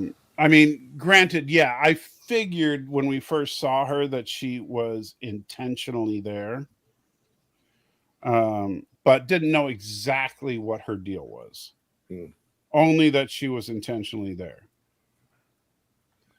Well, it fooled me a little bit because once she starts talking about all the crazy UFO, yeah, when she starts talking about aliens, she starts showing them all this stuff. Crazy. It's like, okay, all right, that's why she would be there. She's one of these conspiracy theorist nuts. Yeah, I was good with that right up until the overly perfect shot of a Romulan bird of prey, and then I was like, no, there's still something sus with this character. Right. Yeah, because if that had been, a real UFO photo, it would have been blurry.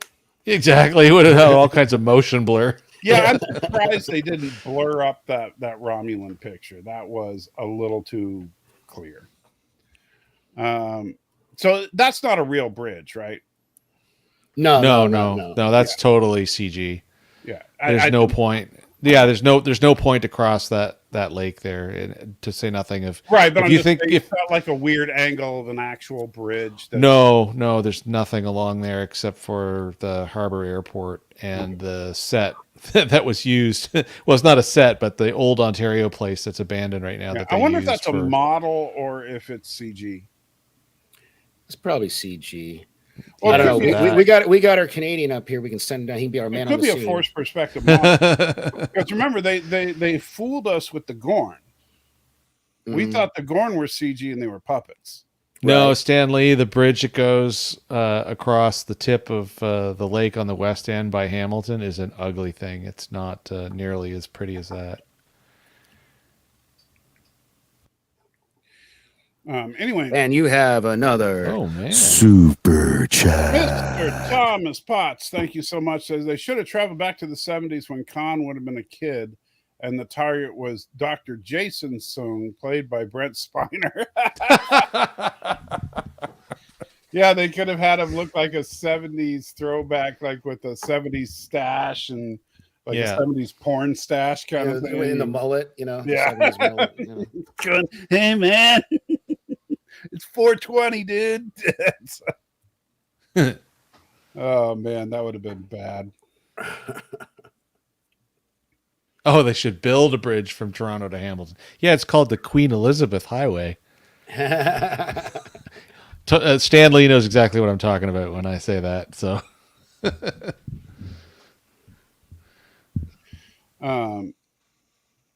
anyway, so the bridge is gone. Kirk does a Vulcan neck pinch on this guy, I actually really liked it. to get his car. And then he explains how he can make Vulcan Plumik soup in the toilet.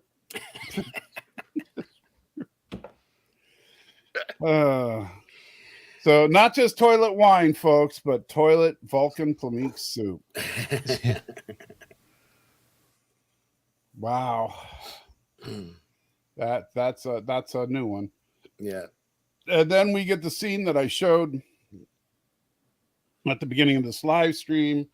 That is, just almost a shot-by-shot remake of Piece of the Action, where Kirk is trying to figure out how to drive a car, and he ends up backing the car up into another car, and then manages to pull out. But once, and just like the real Kirk, once he gets the hang of it, he's fine.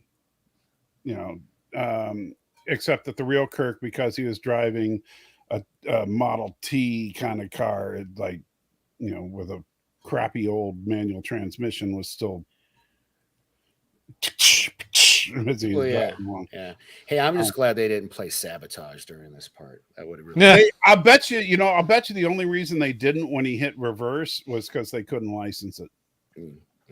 I'll bet you. I'm surprised they didn't. You know what? Cerstus, welcome, and that's a good question. Cerstus has a question for you, gentlemen. So how the hell does he know how to drive if he never grew up on Earth? This is an excellent question. Furthermore, this episode also proves that this Kirk is definitely not the Kirk from the JJ verse, because that Kirk knew how to drive at least a 67 Corvette. Right. Which would be easier than this car would be easier than a 67 Corvette. Yeah. Exactly. But did we ever see for sure? Like, I almost felt like he was confused by. He was confused by the key. Was it a push button car?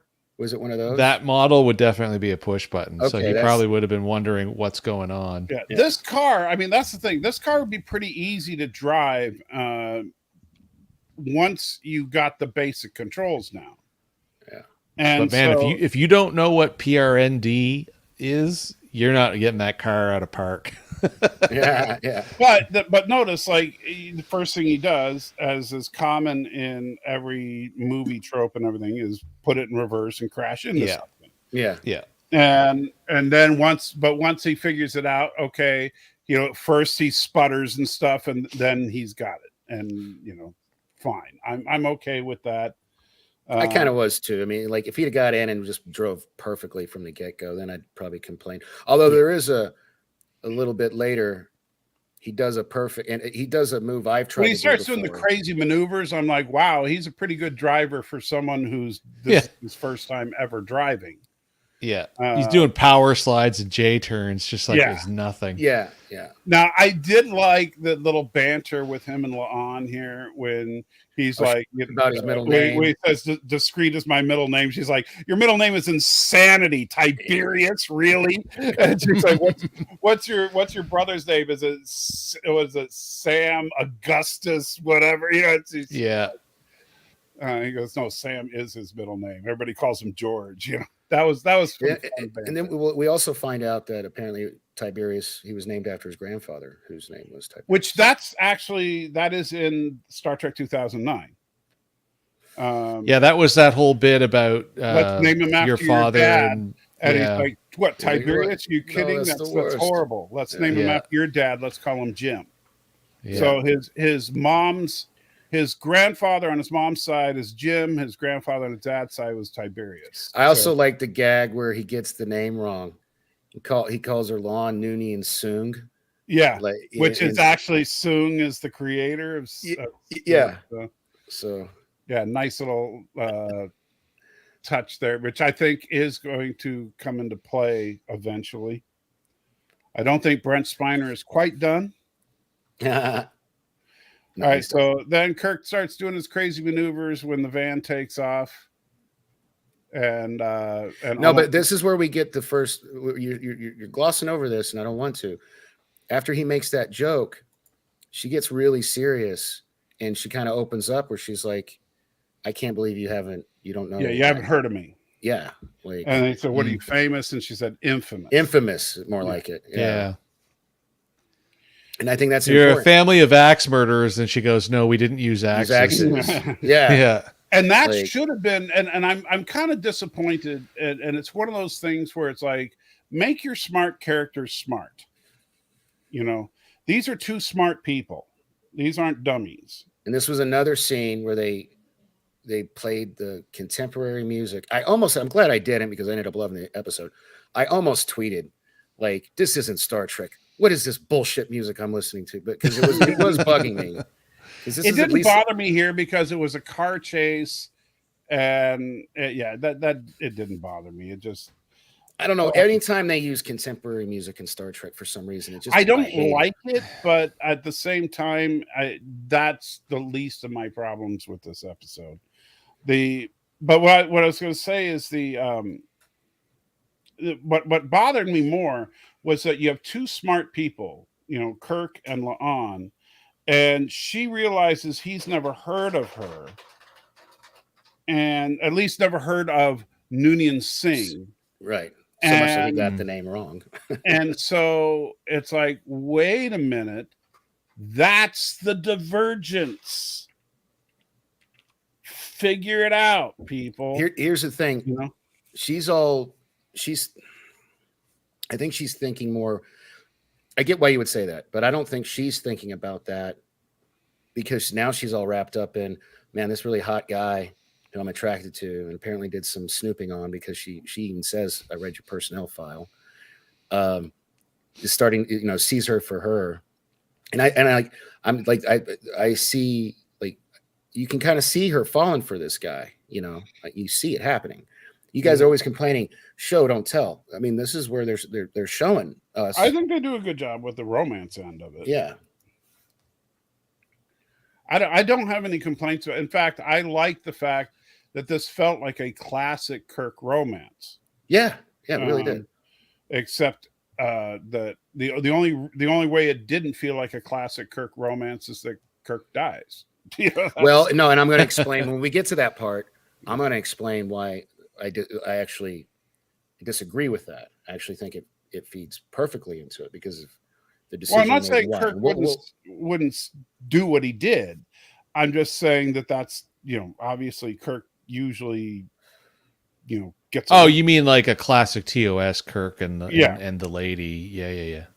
But yeah, I want to hear Danny's take when we get there. We'll talk about that when we get to it. But usually the lady would die, you know. Yeah, but but you know, like Miramani or Edith Keeler, you know, the woman always dies. But you know, well, that's a totally different Kirk, though. Like, we'll talk about it when we get to it. I thought this was a funny part with the kind of spoke to the contemporary Gen Zer. This chick comes up and starts recording them and live streaming them to get the cops to release them. And I love it. You're persecuting them because they're American. Yeah, that was an interesting twist. Which let me ask you this: as a Canadian on the panel, sure.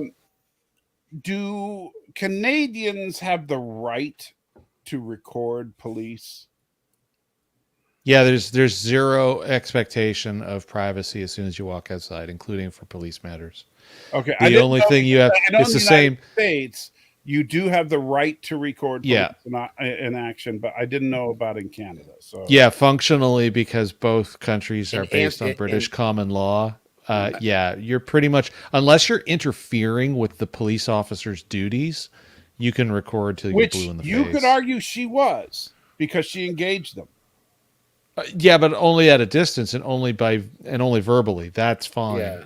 If you'd have to actually invade the 3-foot space, so to speak, and then you'd be out of line. Or if a perimeter was set, which we've seen in all countless videos, if the police decided that this is the point at which that the scene is, don't cross this line, and she crossed it or wouldn't leave it, then yeah, she would be in trouble. Thanks, hey, Patrick. You have a good one, buddy. You have a good one. I did want to point out, I don't know if there was a delay, but Anthony brought up a good point to your point, Michael, saying that, that right there, that could be it. Like, why would it ever occur to her that offing Khan would make the world worse? Right. You know what I mean? So that makes good sense to me. Yeah. Yeah. Yeah, because she saw it as nothing but an absolute blight on who she is. Right. So then she starts explaining the whole alien conspiracy theory, and that aliens are going to, destroy everything. And there's the ridiculously clean shot. Yeah. Of a Romulan No, bird of they prey. show before that. They show like a moon base, supposedly. Well, it was all just super cheesy pictures, though. Like, until this everything one. up to this was believable. And, I could see some conspiracy nut having those pictures. Like, I'm sure Darren Wagner has all those pictures on his computer. That a picture that clear would be on the national news. It'd be on newspapers. Yeah, if they still like have the them. first picture she shows, there's a box around nothing down in the corner. That is and then so the next kind picture of you, she Miss shows. Moneypenny. She turned off Robert Meyer Burnett. Now you know. Oh God. You're falling for the Penny ADD troll bait. Just ignore Penny for now. And the next picture she shows is just a bunch of irrigation circles on farmland. And then the next picture she shows is just barbed wire in front of the I think it's either the Ontario provincial buildings or the Toronto city buildings, but those are actually buildings in Toronto. There's nothing special about that. Somebody said then something about it was like the city hall, Toronto City Yeah, Hall. yeah. I think it's City Hall or it's the Ontario provincial buildings. But that picture she's got there is the only thing of any interest that she shows. Yeah. Which, and honestly, going through this a second time here, I'm having a hard time understanding what the requirement for this clear, obvious bad actor is in the plot line. Like, I'm kind of lost. Other than she kills Kirk and shows them a picture of the bird of prey, I don't understand. I'm missing something. I don't know. She's the assassin. Driving. No, I get that, but I don't get what her motivation is she is to Romulan, Ariel. To prevent the Federation. She literally says that she's not used to the ears. Like right before she kills Kirk. No, I get all that. I totally get all that, but I don't understand. No, I was answering Ariel in the chat. I don't get how this all glues together cohesively. But let's keep going, and maybe it'll make more sense the second time through. All right, so Kirk explains to La'an that that's a Romulan ship, and so then she's like, "Hey, I got a friend in Vermont. Let's go to Vermont." And so they she didn't just say that out of the blue. There was something on the news. Yeah, I know. She saw Vermont on the TV, and she's like, "Oh yeah, I know somebody in Vermont." And so we get a Ford product placement with a taxi cab. Meanwhile in Vermont, they had searched every college archaeology department, and then realized that she was fake. And so they learned how to use DuckDuckGo and looked her up at an Apple store, which I thought was interesting. Yeah, another product placement. Yeah. Which, by the way, I don't know if you noticed, but everybody has an iPhone. If you look carefully at everybody's phone, you look at when they hold up the phone, it has the iPhone signature camera.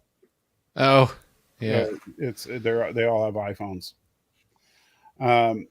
And so, yeah, there she is, Carol Kane. And by the way, none of this stuff is stolen. I love this. And she's like, and how do I know that, you are actually an Illyrian or Illitharian or however you say it? Yeah, Illyrian. Yeah.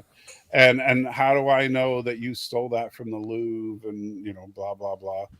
And so and she's like, I'm not an engineer. I haven't taken a math class since it was invented. Yes, it's Pythagoras invented that crap. Yeah. Which I love that line.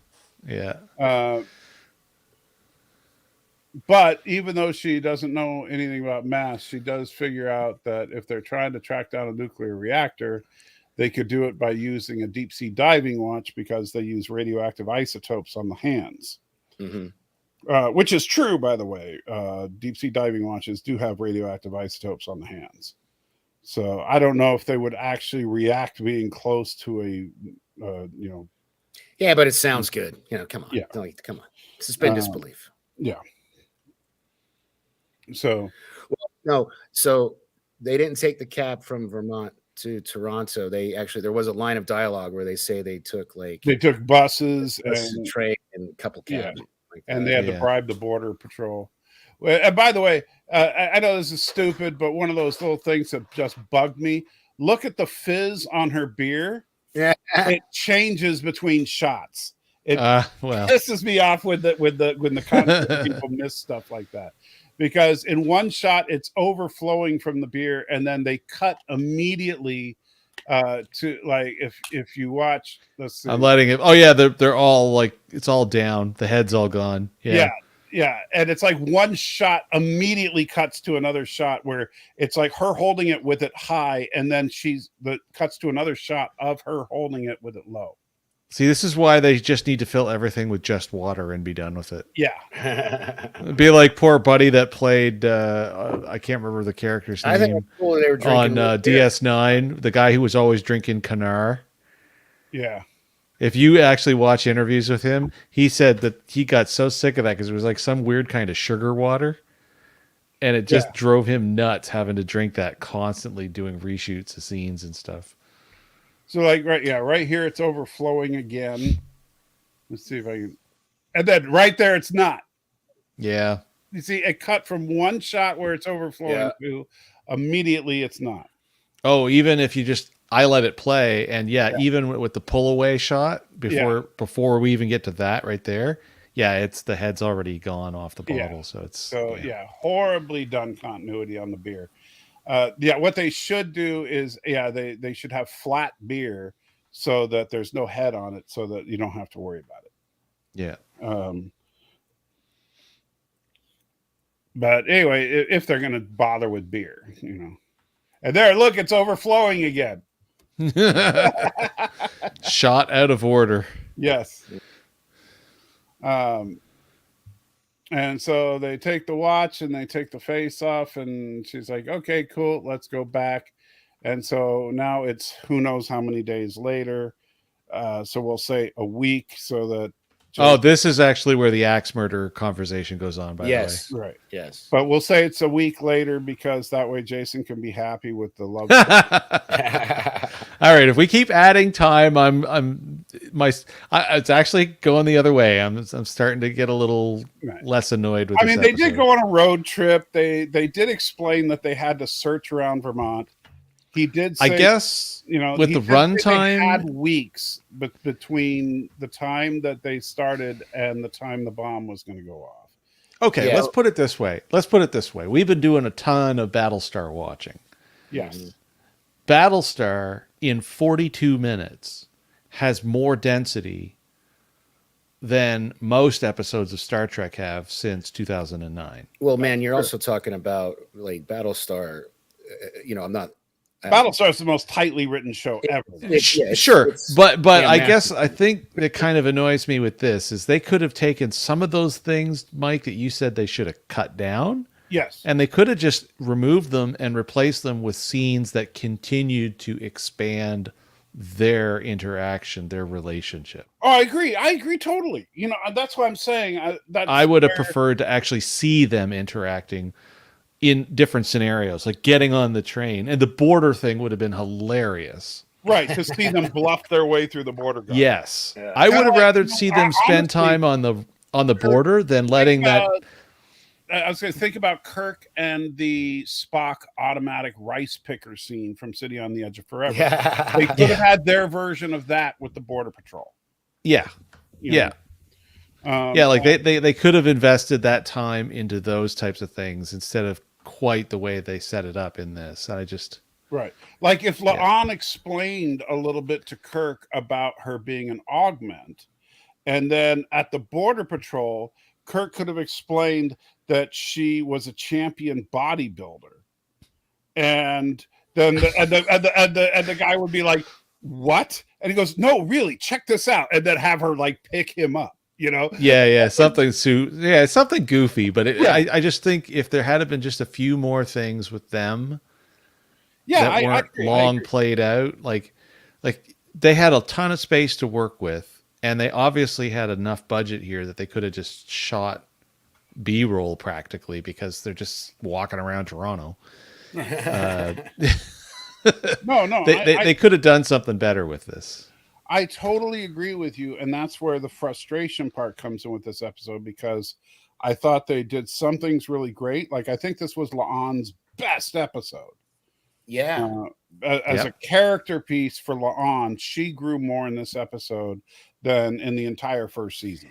And here's what I'm worried about, though. Like, is that going to be undone now that, like, you know, because of the end of the episode? Like, no, you don't think so? No, I think she's more humanized at the end of this. And I think that because I don't think so do you think, how do you think they pay this off then? Like, does she start to open up more? Do we get another scene within Vega where she talks to him? Off, but I do understand that this is not the end of Kirk as far as his presence on the show. So, you know, we're going to see Lieutenant Kirk, and, you know, it could change the way her attitude is when he's around, because she had this intense relationship with an alternate version of him. Yeah. And, you know, how is that, you know, and she can't even tell him about it. Yeah. Or those time cops will show up. Yeah. Yeah. And who knows if the time cops are going to come back. Yeah. You know, that's something I'm hoping we see them again. Honestly, I think that sets up an interesting precedent for this show. Because they have now, well, we'll get to that when we finish. Let's get through this. And this is the scene where she says, you know, if we fix this, maybe I can bring you back with me. I brought you here, you know. And and then they kiss. She opens up to him about how for the first time she really feels comfortable with someone, mainly because he's not put off by who she really is. You know, and then he punks her on pretending to not know what she was talking about. And he goes in Scarlet Letter. Yes, I know Hawthorne in the Old Testament. You know, which that's another thing. I thought it was Darren. That's good. For all of us that are old enough, that's awesome. That is awesome. He does kind of look like both of the Darrens. From that side shot in particular. Yeah. But I gotta say, that was another thing I was impressed as far as the writing, that they did not shy away from mentioning the Old Testament. That's kind of cool because it recanonizes yet things that were canonized in the original series. Yeah. And so I was very surprised by that. And so that, because the Old Testament was mentioned many times in the original series. And so that was kind of cool. And it's ballsy in a 21st century show to mention anything biblical without saying how horrible it is. That, by the way, that one moment actually for me leveled the playing field for a couple of kind of goofy comments earlier on in the episode about like the whole, I have a place in Vermont in case this whole socialist utopia doesn't work out. Oh, I thought that was a funny line. I thought it was cute because it was coming from her, but there was a couple other little things. But when they let that go through and they never made a big deal about it, I thought, oh, okay. I was surprised they put that in, because in case this whole moneyless social doesn't work out, really, they're going to actually throw in the possibility that it could fall apart. I mean, So no, they've stayed pretty even keel through this episode. Well, and I think it's because Strange New Worlds is making a genuine attempt to feel more like the original series. Then it's not trying to be Next Gen 2.0. And so that's something I really appreciate. And this is where she really starts to break down and you can see like she's just, this is the wall coming down right here. Yeah. Yeah, she's opening right up the whole way. And- Yeah. And this to me is the first time La'an actually exposes herself to another human being. on the Yeah. show. And Well, and if you, in the replay here, I'm all the way up to where they're in the building, Mhm. and I wouldn't swear to it, but it's as though she's way more relaxed with the way she's playing the character. Like Mhm. when she's walking around as La'an in all the episodes we've seen before, she just seems to play it way stiffer than all of Yeah. a sudden she is here. I And do this like, may have been a request by her that she just wants to be able to relax a little bit instead of constantly being like with a stick up her butt. you know, Yeah. maybe I think it's also probably goes more to the writers because, I mean, and I love this part where he goes in for the kiss. Yeah, and And and by the way, this because- is another nice thing. And then she Kirk kisses goes in him. for the kiss. It's not Yeah. her. Yeah. And She which goes is in for the another strange thing for 21st century writing, because usually it's the strong female character that goes in for the kiss. Mhm. Yeah. And so, Yeah, but fortunately, they didn't Disney remake this. yeah, Yeah. and I'm really, this is another one of those things. So remember, I Yeah. said there were some things that are great. Kirk, while he doesn't look like Kirk, he doesn't really sound like Kirk, but he's certainly acting like Kirk. Mm. You know, Yeah. and So- so I got to give it Yeah. to him. And so if so this heartbreaking. is, if this is the new James T. Kirk moving forward, I'll learn to live with it. I you know, he looks odd, but I'll get over it. Just like I got over the fact that Ethan Peck doesn't look like Spock because he acts like Spock. Yeah. You know, And of course, the kiss is interrupted by the watch going off. well, of course, that's also typical Kirk. Yeah. You know, mission interruptus. Yes.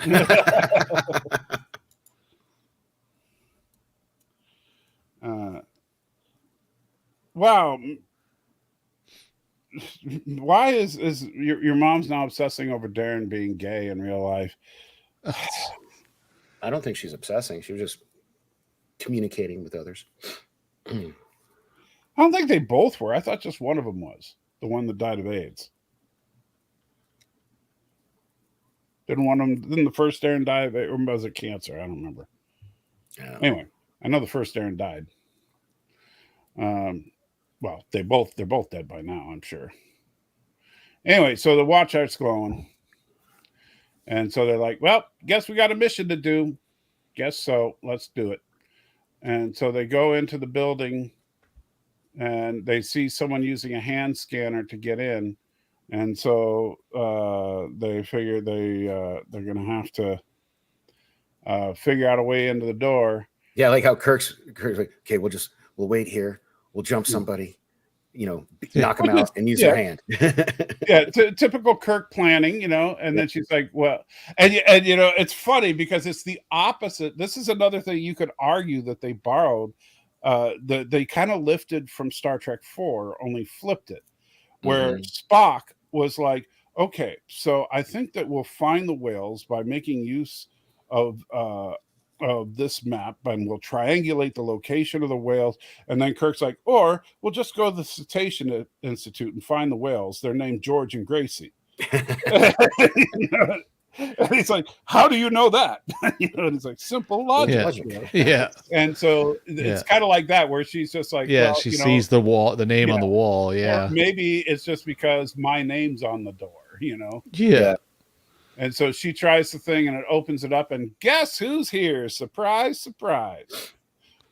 So I finally kind of clued in, but I still feel that this character is not solidly written enough, but I just kind of clued in. I must have just been off this morning. She started following them around because they were interested in what was going on at the bridge. Right. And it was just pure happenstance that she followed them to exactly where she needed to go. She she points this out here. Like she clues in. Oh yeah, by the way, I realized you were Kirk, so that's why I'm following you around. Yeah. And I'm assuming she already knew of this location. So there was probably just a hope that they were going to find it or something. Right. So.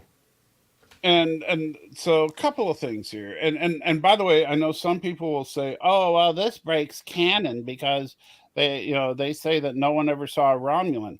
Well, La'an still doesn't know what a Romulan looks like because Kirk just Correct. says nice disguise. Yeah, and then she says, "Yeah, I'm still not used to the ears." Yeah, she says I'm not used to the ears, but La'an doesn't know what else she might have changed. Right. Yeah. And she doesn't know what the ears normally look like. Yeah. For all she knows, the ears look like Mr. Cauliflower from Star Trek 3. Yeah. Yeah. Exactly. So the yeah, or what's her face from the first 3 seasons of Voyager. Oh, Cass. Yeah. Yeah. So she has no clue as to what she would normally look like. Because in fact, like if someone that's a regular gun. That's to answer Ariel's question. It's a good old it's just like a Glock or pew something. pew. Yeah. And interestingly, I don't even know why Kirk would say that, because he could just say, "Oh, you're a Romulan." And the thing is that, well, if really a Romulan can pass as human just by hiding their ears and her hair's long. Yeah. So you can't see her ears, which, so. Well, you also got to get rid of the forehead ridges, depending on what. Not all Romulans have forehead ridges. They established that in Picard, and in the original series, none of them did. None of them, right.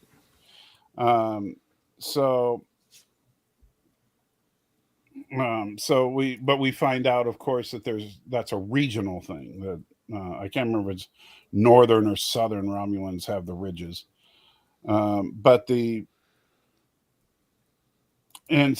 I think that's kind of, I get that they threw that line in there just so that La'an would know that's not what Romulans look like, but La'an still doesn't know what Romulans look like. Yeah. And anyway, so I don't think that that's necessarily a canonical issue. And so she's like, "Okay, so you're going to let me in so I can blow up the city." And Kirk's like, "Yeah, that ain't going to happen." And that is very Kirk. Like, Kirk's like, "Yeah, we're not." Yeah. Kirk's not going to just surrender. And he's like, because if you shoot us, they're just going to lock down the building and you're going to lose anyway. And so she's like, "Well, we'll see." And then she just shoots him. Which, Ariel, that's a good question. I don't know. That's more. I'd like to hear their take on that. Apparently, she's asked it three times. Oh, sorry. Let's see. Well, conveniently never around, as the plot requires quite frequently. The time cops only show up remember, like, even if you look at the episodes of Voyager, the one with 7 of 9 where they recruited her to fix the timeline, the time cops only intervene after you failed, and by failed they mean you die. I mean, that's it. Oh wow, Professor Brain Specs joining us with the heat. Obviously didn't watch the episode, but that's okay. Yeah, coming in with some flames. Because the opposite is actually quite true in my opinion. Well, I can't wait to get to the feet. Actually, you know what, Danny, you haven't told us about the whole business with Kirk being shot. What was your take on that? Yeah, so here we are. Kirk's got a hole in his chest. So, yeah. So, to me, anyway, he knew that. First of all, Lon, with the last name being on the building, had something to do with it. She's more important. That chick wasn't going to kill her. Needs La'an. Kirk's doing his thing. He knows that even if she shoots him, those alarms are going to go off. And if her plan doesn't fail, it's at least going to be complicated. And he has enough faith in La'an to carry out her side of it. I saw it as him sacrificing himself to buy her, the opportunity to defeat this woman. Well, and he knows he's going to get erased anyway. Well, I mean, they just had the conversation about maybe she could take him, but then he'd be like a man out of time, a man out of shit reality, really. Well, he even made the comment, I don't know if you could have two Kirks or something like that. Yeah. So, and then, in the very last thing he says, I've got it paused here, is, say hi to Sam for me. And then she starts crying. And then, dude, and that's when, anytime beautiful women cry on screen, that's your wrecked. Yeah, it just gets me, man. So this was that's your first kryptonite.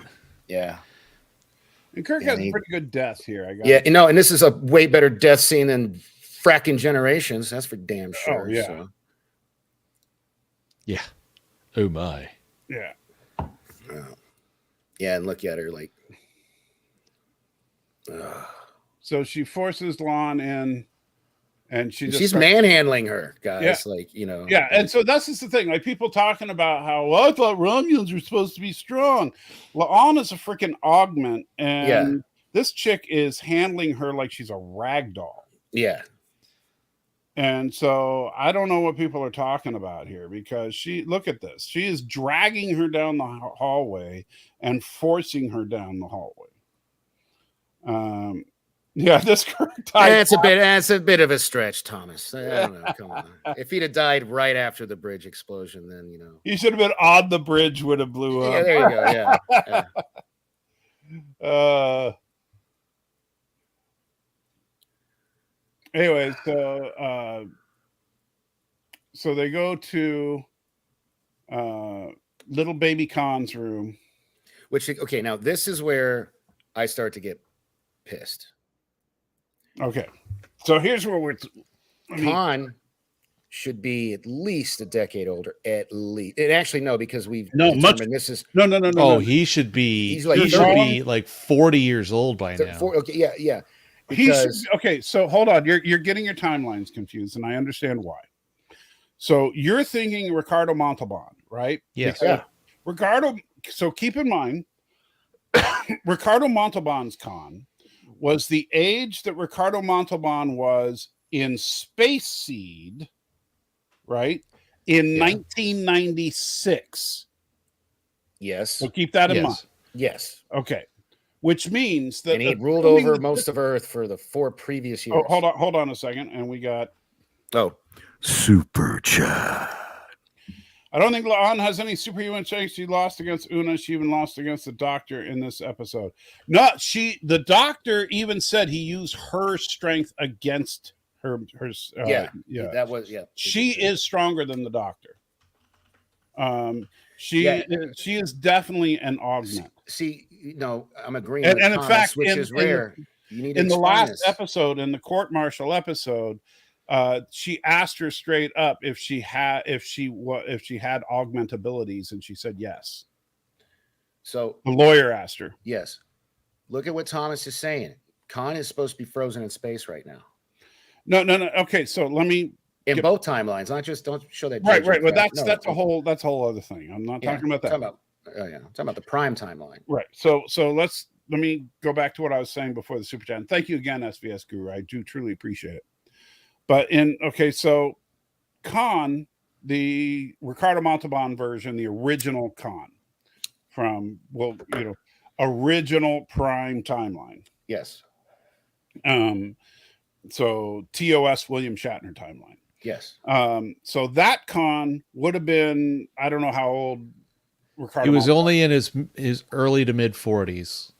He wasn't that old, was he? When Space Seed? He was. Montalban was born in 1920. I've been looking this stuff up. Okay. So if we go with Montalban's age alone, so he's like about 40, let's say 45, 46. Okay, 45 or 46. So we'll say 45 so that means 1996.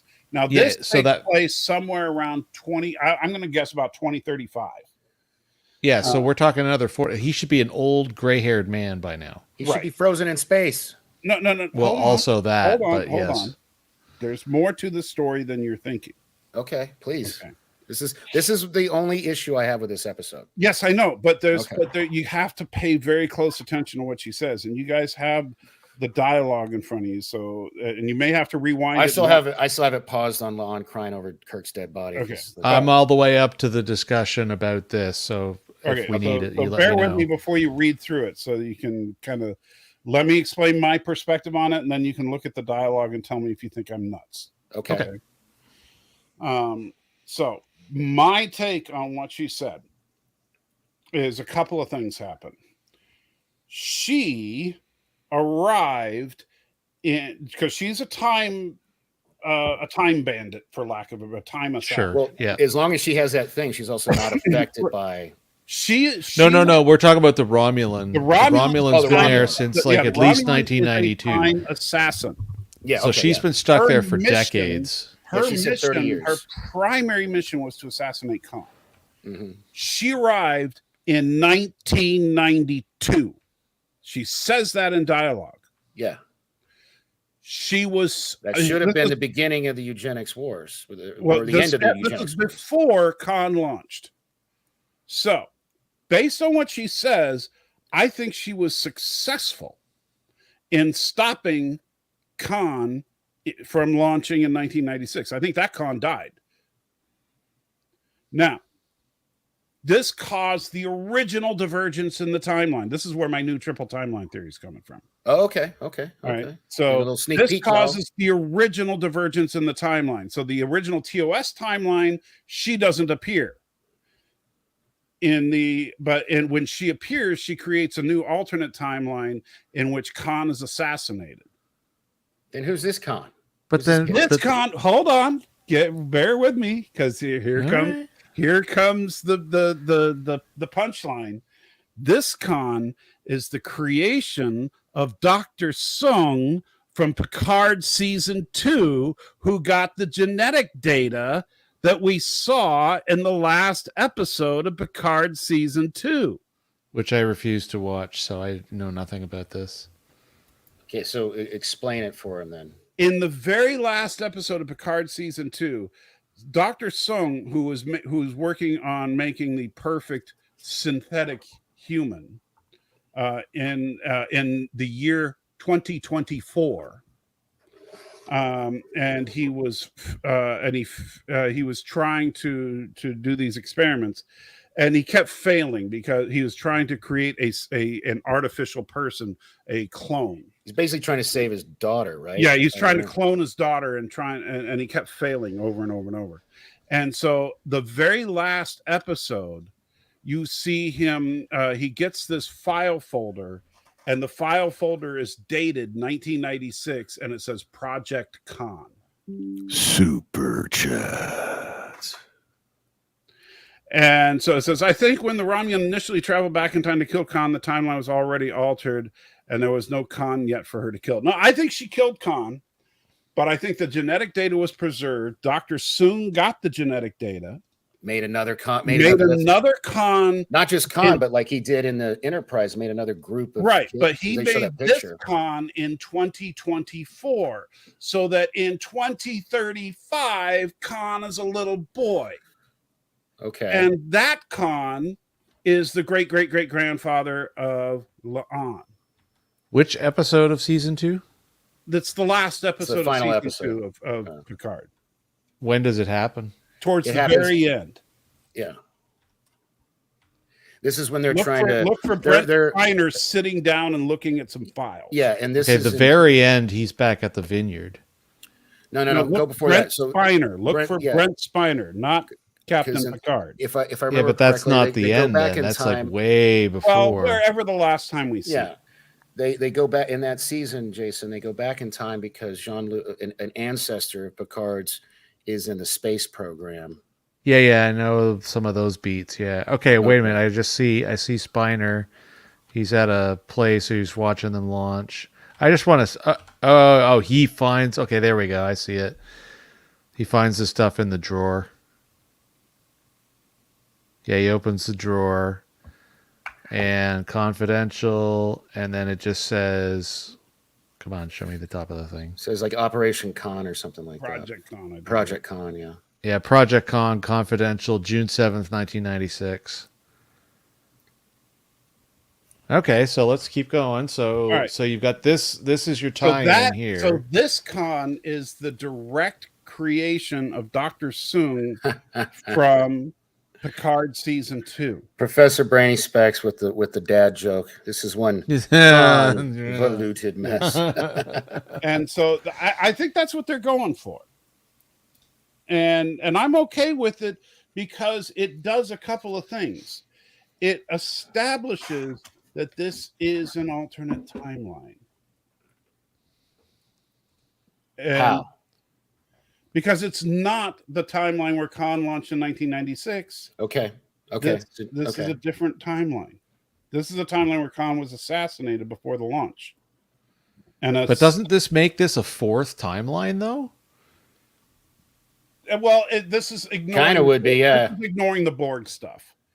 But even if you don't ignore the Borg, but if you don't ignore the Borg stuff, so here's how it becomes. So the new triple timeline becomes Prime timeline, Khan offshoot timeline, and Kelvin timeline. Kelvin timeline is an offshoot of the Khan timeline. But the Khan no, because then it doesn't explain the heightened levels of technology that the Enterprise Borg timeline. No, the Khan timeline. Well, that's where we got to work on. The That's Khan, why I think we've got 4 in play now. Unfortunately. Yeah, because we got to figure out the technology problem. Yeah. See, that's the kind of stuff I like to hear. Mom, I love you, but you just, oh my gosh, move this along with your negativity. And then Anthony Mark to save the day. I love this guy. I love Sultan Trekker's explanation. It now makes the episode even better. Yeah. Unlike usually when I finish a conversation with Kadish, he makes the episode worse, which is bad. But I do think that at least as far as Khan is concerned, it makes sense. As far as the tech is concerned, okay, it looks different. It doesn't explain. Oberon, CAS, welcome. Now, would Khan being created, 50, 60 years later, change the level of tech for the Federation? You could argue that it would, because the eugenics war would have happened a lot later, which in earlier episodes of we heard that the eugenics wars were much later.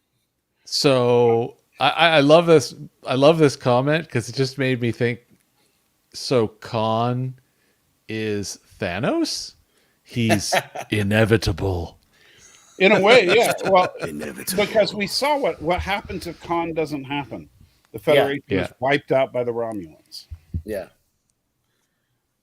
Yeah, they sometimes you need, unfortunately, terrible stuff to happen to progress mankind along, and especially in Star Trek. It goes back to Edith Keeler and Adolf Hitler. Yeah, if not for Adolf Hitler, the Federation wouldn't have happened. Yeah. And so and so Khan was just phase 2 of that. Oh man, see another good parallel. Like I'm telling you, man, these guys.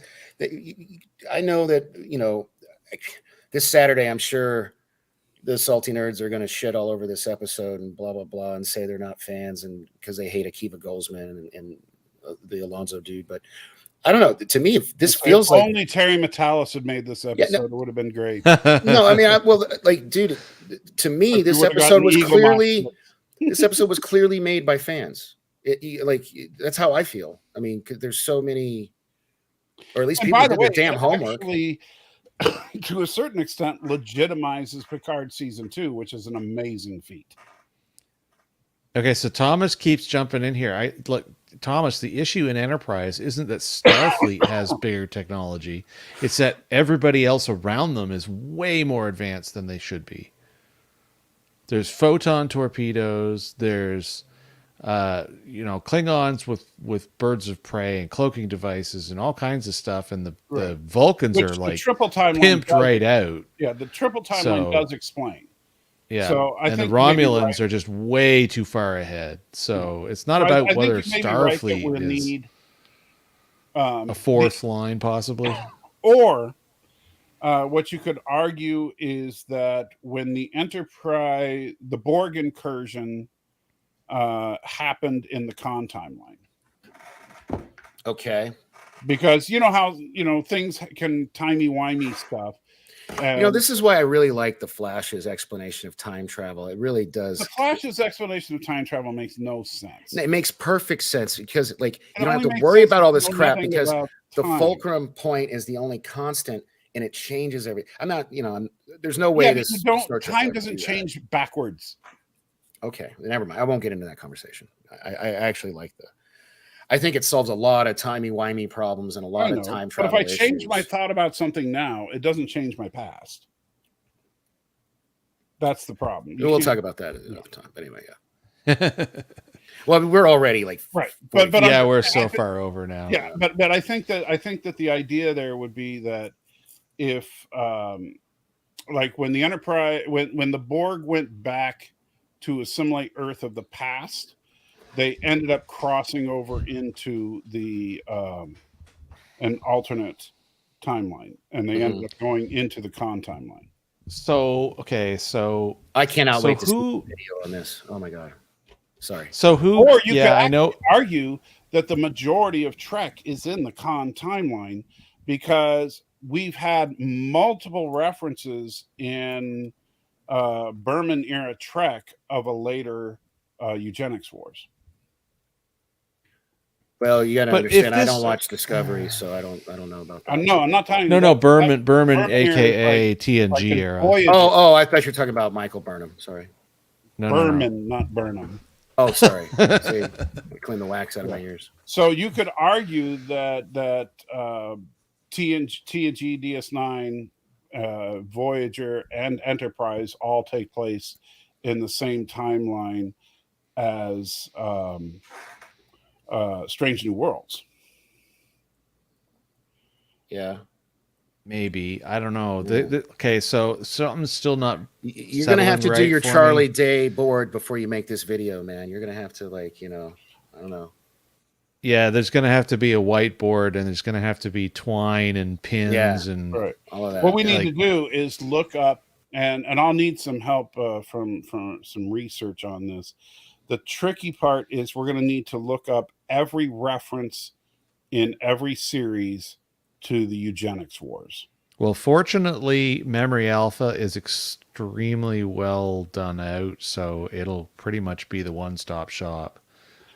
Well, but you see, the problem is Memory Alpha just basically puts their opinion of what the consensus information is. You still got to watch all the episodes.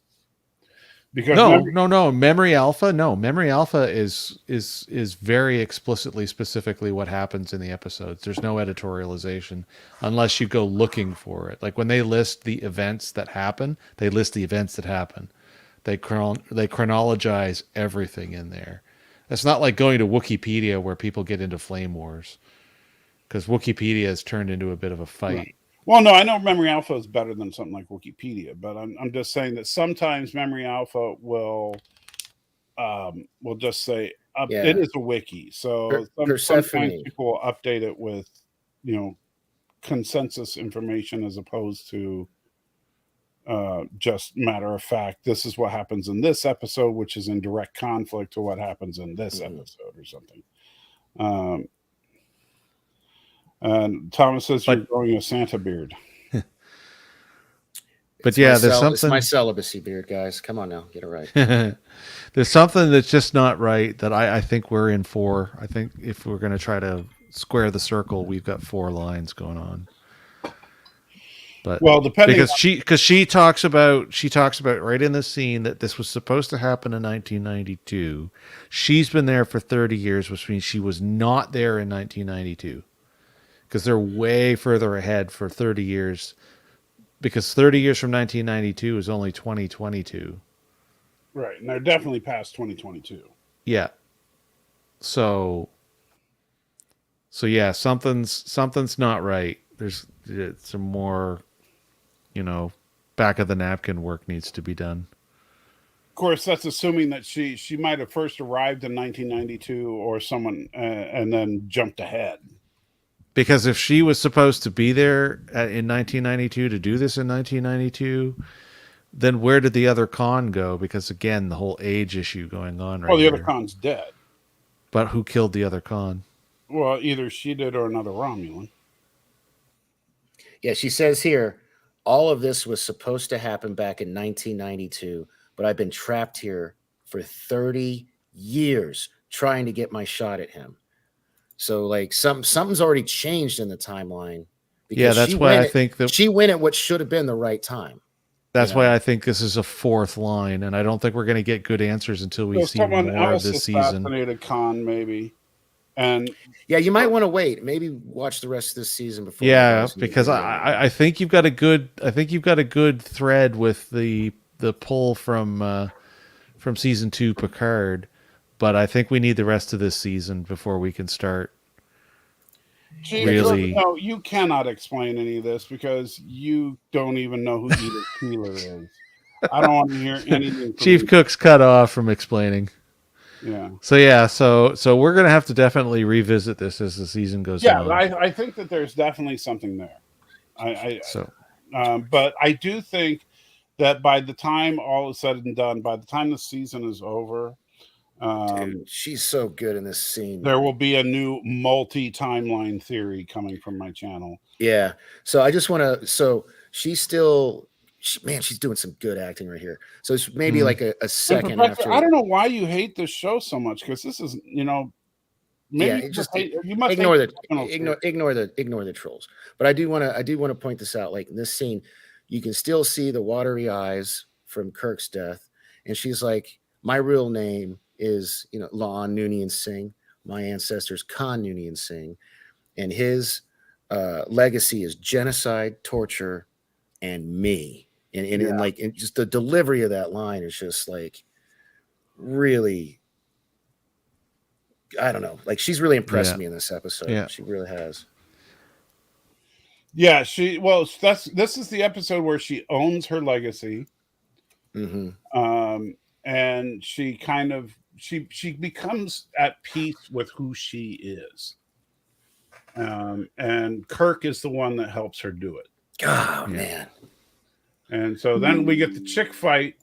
And once again, contrary to people thinking that she's somehow like superpowered strength-wise, no, because the Romulan, a couple of shots in, and then the Romulan just starts flipping her around the hallway. The only reason she wins this fight is because she gets the gun and shoots her. Like she was getting her ass handed to her. Which, by the way, that whole "I'm about to die and be evidence." That is some serious Men in Black deal with the problem. Well, that goes back to Picard again. Well, not even just that, but they did that season 2, season 1, I believe. The Romulan Vought. I can't remember what they're called. The super secret, the Vought Wash or whatever. Yeah, whatever they're called. They would disintegrate themselves if they got caught. Yeah, I don't remember that. So she's probably a member of that. Yeah, maybe she is. Is it the tallest Shar or no? No, it was one That's step the Vought beyond Wash. It's like, they were like the Obsidian Order equivalent of the Tel Shiar, the Tel Shiar or whatever. Yeah. But she just that effect. I just watched it. It looked just like the Thanos dusting effect when she. Yeah. And so that's something. Again, I besides the fact that I thought that this was a decent episode. I really like the fact. Okay, hold up, Professor Brainy Specs. I did not mean to disrespect you.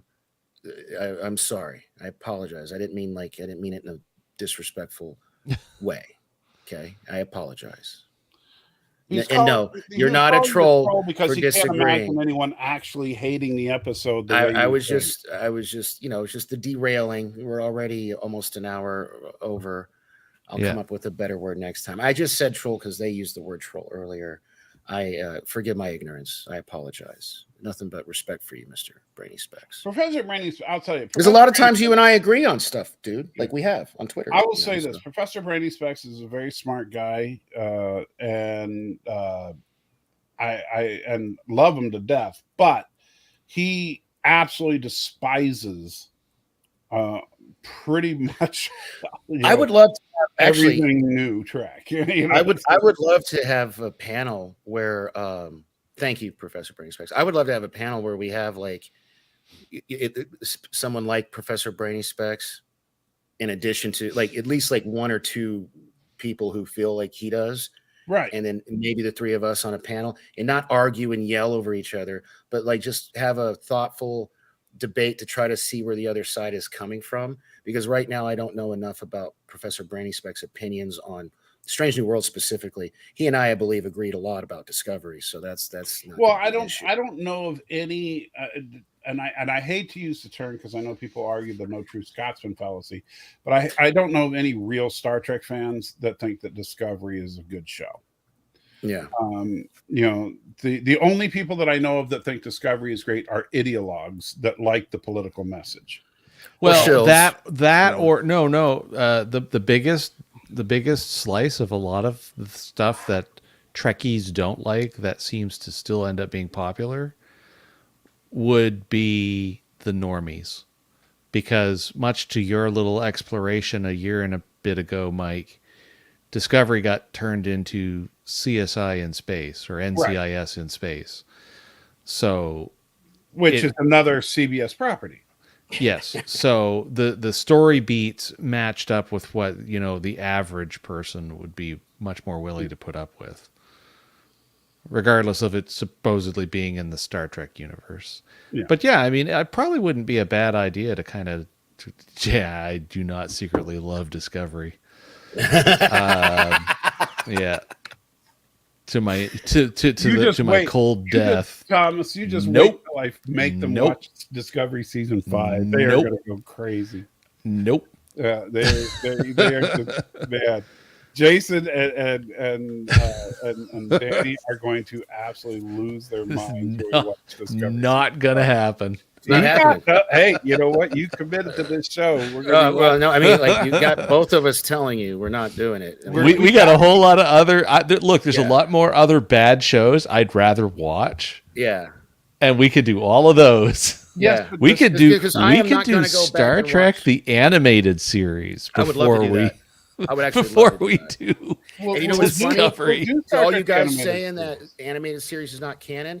The last few episodes of the Ready Room have been using the animated series in their arguments. Well, good for them. But you know what? The Ready Room. That's the official Paramount show. The Ready Room is hosted by Will Wheaton. Therefore, get over who Will. Like, yeah, but he's not the writer of the show. He's not the one doing all. He's just Will Wheaton. Your argument is invalid. I really wish they'd have got anybody other than Will Wheaton to do that. Yeah, I know. That's why I won't watch that show. I won't. I will not support Will Wheaton. I'm sorry. I just can't. It's got good, interesting pieces on it, man. I'm sure it does. Well produced. You know what? I see him on screen though, and I want to punch him in the face. The best stuff about Ready Room, he's not even a part of. Donald Trump dead. I just, they make these little segments. They're almost like what the YouTubers do, and they're narrated by some lady. And Will Wheaton has nothing to do with them. He's not even in it. So I think if you just watched those, like, you could have an appreciation for.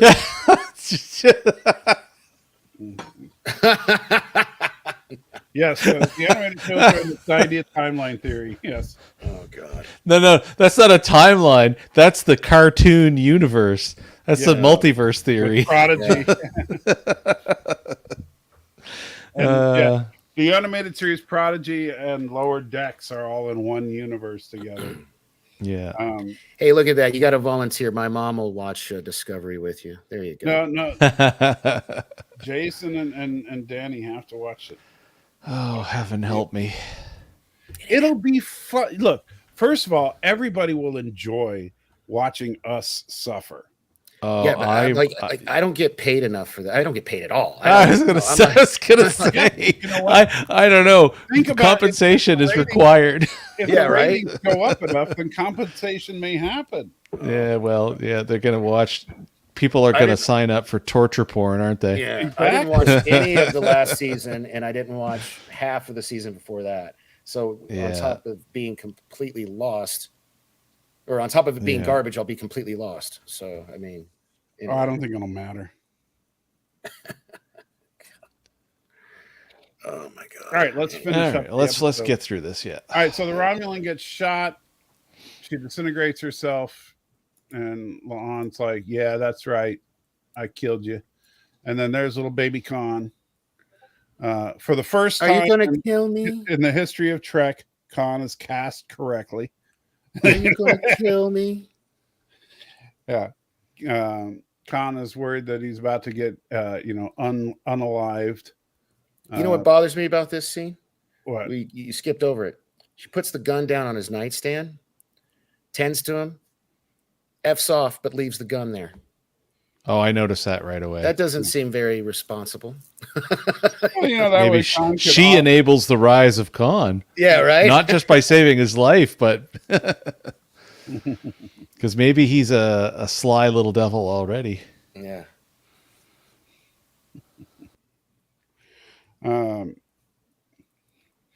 And well, so she wipes off Khan's little cheek and says, "Hey, have a gun." Yeah, right. Um, Yeah, see, you can see it right there, still sitting right yeah, there. I know, right next to the On his picture desk. of all his Yeah. little buddies, Yeah. all his little the augmentees. The other Yeah. Dr. Soong augment clones. I like that theory. I hope that Yeah. actually turns out to be a thing because it fits. And I'm sure somebody is going to go through every item on these shelves and try to figure out exactly what everything is. You gotta love the Star Trek fandom for stuff like that. Yeah, I am not going to do that. Yeah. And then all of a sudden, poof, she's back on the ship.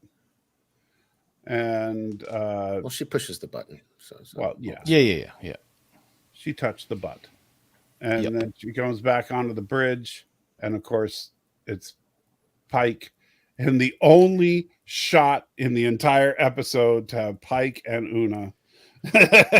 But I love Yeah. how they're still continuing the thread that was opened up in the beginning montage that you didn't like, where La'an's chastising her for stealing stuff. They're getting onto her for stealing stuff. Right in this now, scene, she's right? saying, Yeah. slide. Yeah. And yeah, I thought that was nice, and she does seem more relaxed.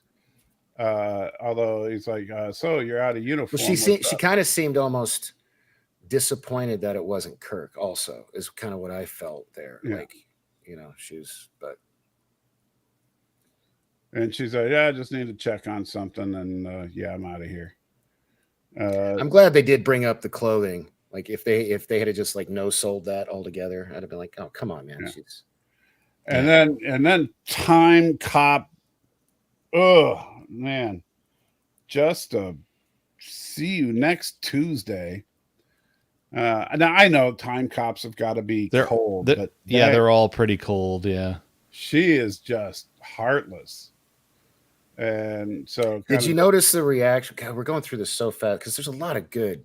Well, I know little things on the bridge before you get into this scene when she says to let her slide, and everybody turns and looks at La'an because that is so out of character, right? For La'an, I love the look on Uhura's face when she turned around and was like her eyes got big. Well, actually, she turned around with the whole "you're out of uniform." What's going on? Oh, because because she's such a stickler. Out of uniform. Yeah. Okay. Well, either way, though, I like. Yeah, it's a point about the change in her character all of a sudden. Yeah. But yeah, so she goes to see the horrifically evil. Well, she goes to her room and is invaded by an evil time cop.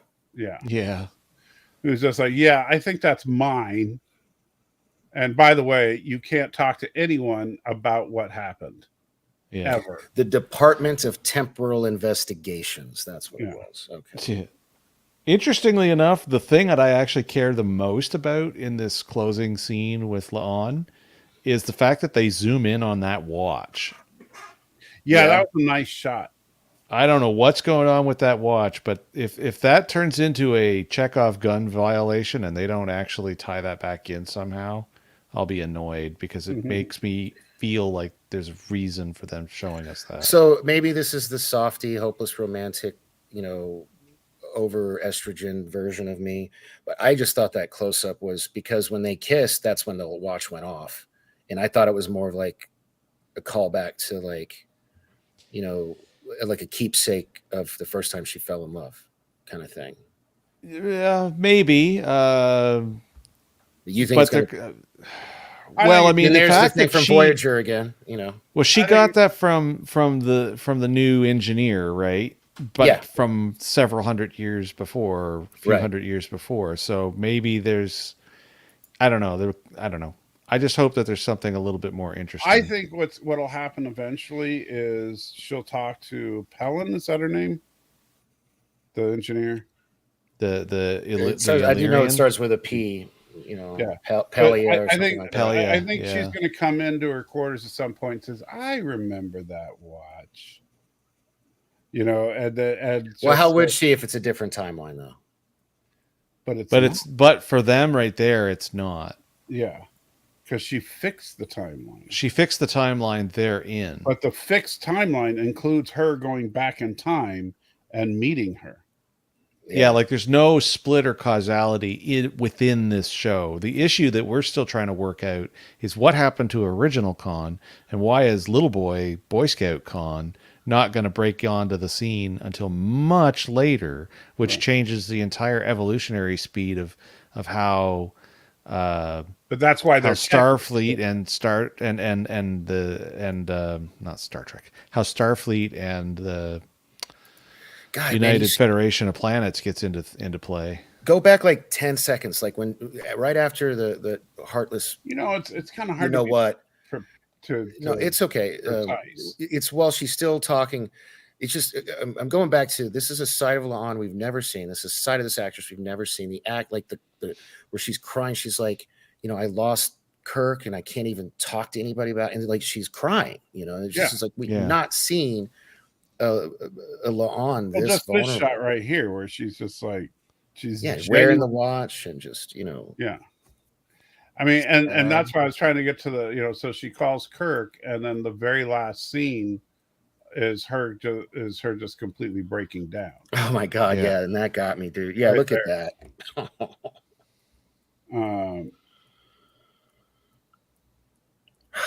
And why you got to keep it frozen on that, man? That's tough to look at, dude. That was powerful. Yeah, that's a great way to end an episode. And then it pans out, and there's the watch, and it's like, and of course we know since the watch has radioactive isotopes, she's going to wear the watch, and it's going to give her cancer.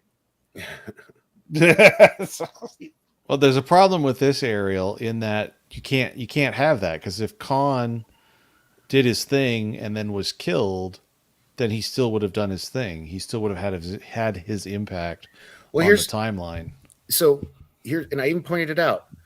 What I don't get about this shot is she's wearing this watch. She takes it off. No, she takes it off. We do see her take it off. Oh, okay, yeah. Okay. Yeah, she takes it off and puts it down. She does. Okay. Yeah. And then the zoom. Yeah, and then she does the whole conversation with Kirk, and then she's sitting on the couch, not the bed. She's taking it off and yeah, and puts it on the couch. Okay, all right. See, when you skipped ahead, I thought she was on the bed already, but she wasn't. Oh yeah. So yeah. So I think like I said, for me, and I do like how they kind of left it open, where Kirk is like, well, next time you're, around, let's have a drink or something to that effect, Next time I see you in Starbase. Yeah, let's have a drink. And oh, man. See, it was just... All right. So, do we change your mind at all? A little bit. It's no longer a paint dry decision. I will give it a 6 out of 10. I won't be too as abusive to the cast that did an excellent job trying to sell what they were selling.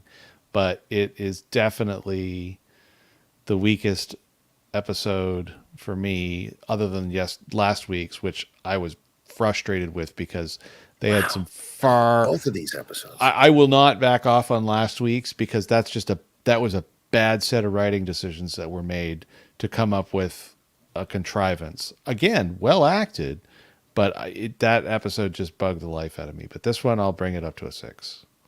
Jason hated the episode, confirmed. I didn't hate it. Jason hates everything. He's a Canadian. Well, hey, actually, if I liked it too much, then that's a dead giveaway because there's too much Canada in the episode. Which is kind of funny because remember at the beginning she says, "No, it's Canada." Niceness, cold. Poutine. She mentions poutine. Yeah. All right. So, what did you think? Oh my God, it's killing me. I'm sorry. I was just watching that scene again. I love this episode, man. It was so good. I have to.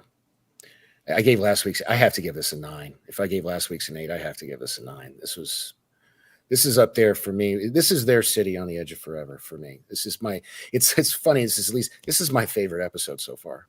It really is. It's really good. I love all the callbacks to the. Yes, I am Chief Cook. Stop being mean. I just loved it. I don't know. It was really good. That's all I got, man. So you gave it a 9 out of 10? Yeah. All right. So I'll say this. I definitely agree with you. This was their city on the edge of forever. Its only real flaw to me was I still think that it was a little too long. There were a couple of scenes that I really think could have been done differently, and it would have tightened it up a lot. However, I will give it a solid 8 because I think it was a really great episode. I think that it did a lot for this. I'm surprised we're agreeing so much on this. This was the episode that sold me on. Really, yeah. And it also sold me on this version of Kirk. I didn't think they could do it. I didn't think that this Kirk, because I hated him in Equality of Mercy. I really hated him in Equality of Mercy. Yeah. And in this episode, like I said, he doesn't look like Kirk, he doesn't sound like Kirk, but he sure as heck felt more like Kirk. Yeah. And the thing that really impressed me was that he was written like classic Kirk. He wasn't written like JJ Kirk. Right. And so that's what got me, was that he didn't just like, if it was JJ Kirk, they would have been sleeping together that night in the hotel room. Right. Yeah. And he would have been just doing all, the car chase would have been half the episode, and it just it would have had sabotage in it. Yeah. Look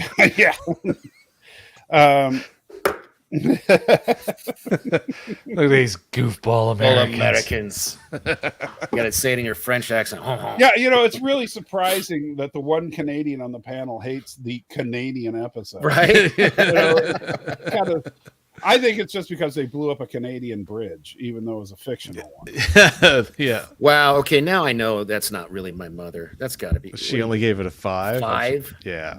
Wow. Yeah. So you think that's your sister trolling you? Score is sus. It might be. I'm gonna call. Yeah, I'm calling my mom after this. I mean, it's her fault. I am the way I am, for crying out loud. Just call her right now. Confirm. Yeah. We need to know. All right. So she says, "I got bored." Well, that could be ADD. Well, see, and that, yeah, I don't know. Like, I have a feeling if the rest of the season, and Kirk even talked about how awesome poutine is. He didn't know there was gravy on it. Is that really you? Yeah, that's me. I just got bored in a few scenes. Okay, I'll call you later. We just needed confirmation of proof of life. Yeah, but I got some questions. Okay, for you. So call me afterwards. All right, bye. All right, bye. Super chat. And yes, Thomas is 100%. Any difference that in this Kirk that can be explained away as they grew up differently than the Shatner Kirk. That is true. Yeah.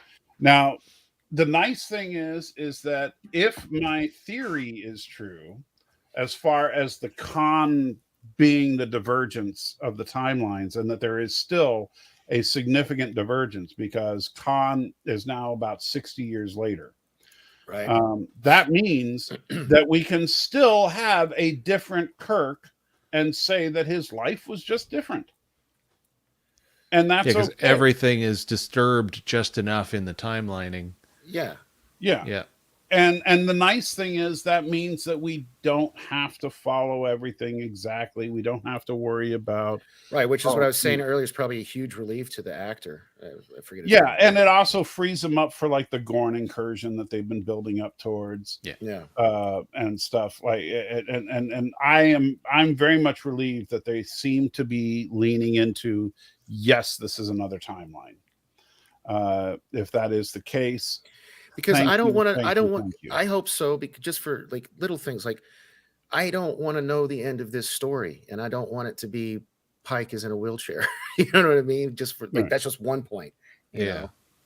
I think for me right now with this season 1 of this show was so strong for me, and it was so refreshing that my expectations may have been tweaked a little too high. But the other thing for me too is, and I've made this comment before, is sometimes these shows scores can be retroactively revised. Yes. Because if we get through more of this season or all of this season and we find out that even though it's supposed to be episodic, although there's a serious, clear set of rolling plot lines that are being woven through this, that it actually pays off in a bigger way than I've expected, or in a way that at least is good, then I'll retroactively re-rate this episode as a 7 or even maybe an 8 potentially. But I don't know. I just found it didn't punch, and that's why I ended up finding myself bored, much like your mother's comment. Yeah. And Ariel, as far as do I think the money's going to the Gorn stuff? Yes. Yeah, that's why they're doing these. Like the last 2 episodes, especially, were made pretty cheaply comparatively. So that they're doing that old Star Trek thing where they're saving money for the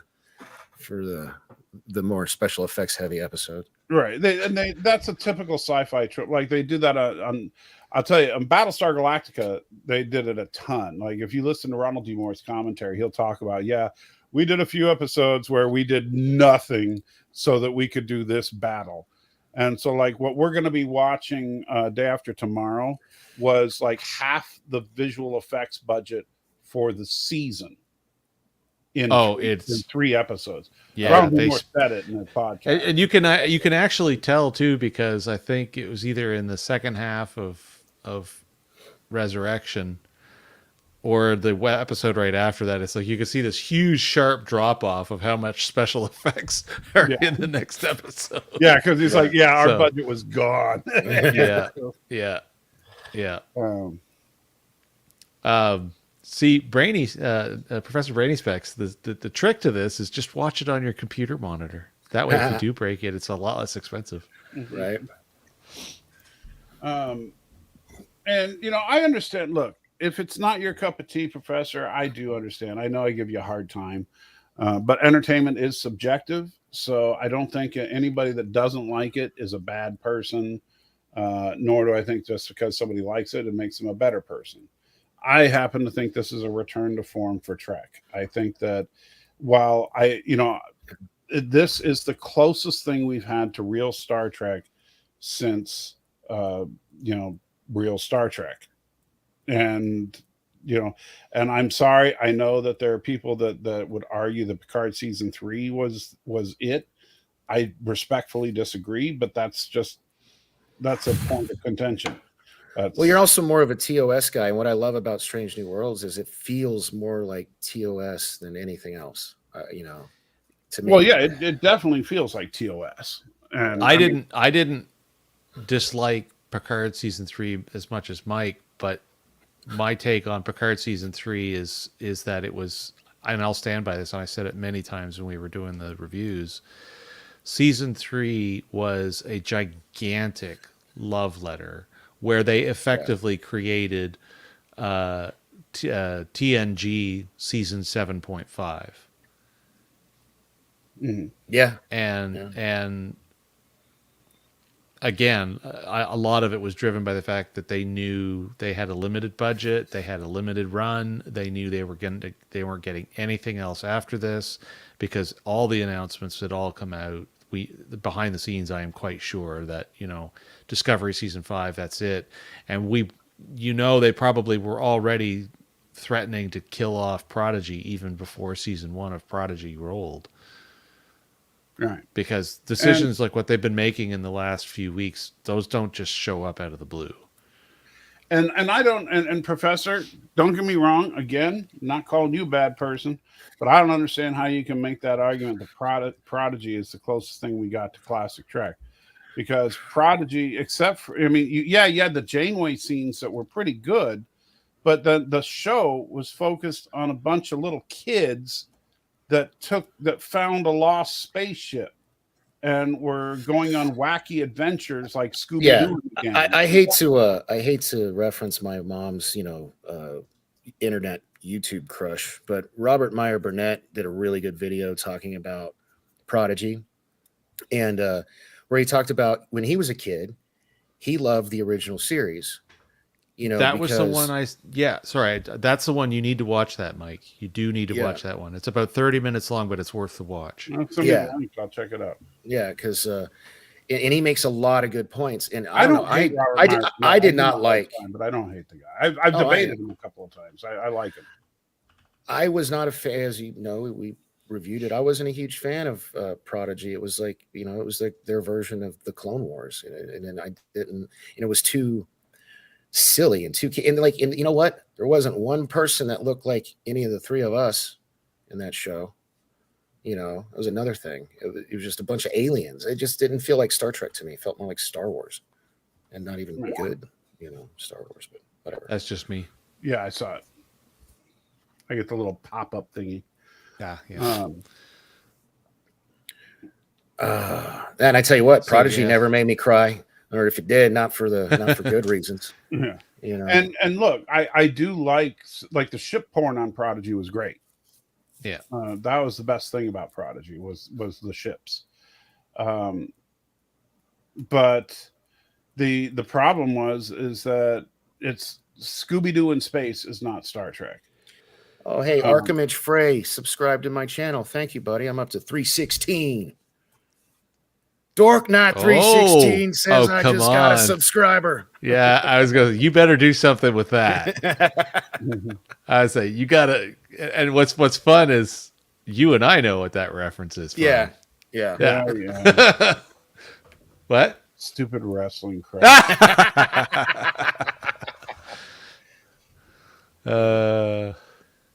And Professor, they might have been learning what it means to be members of the fleet, but tell me how that's like classic Trek.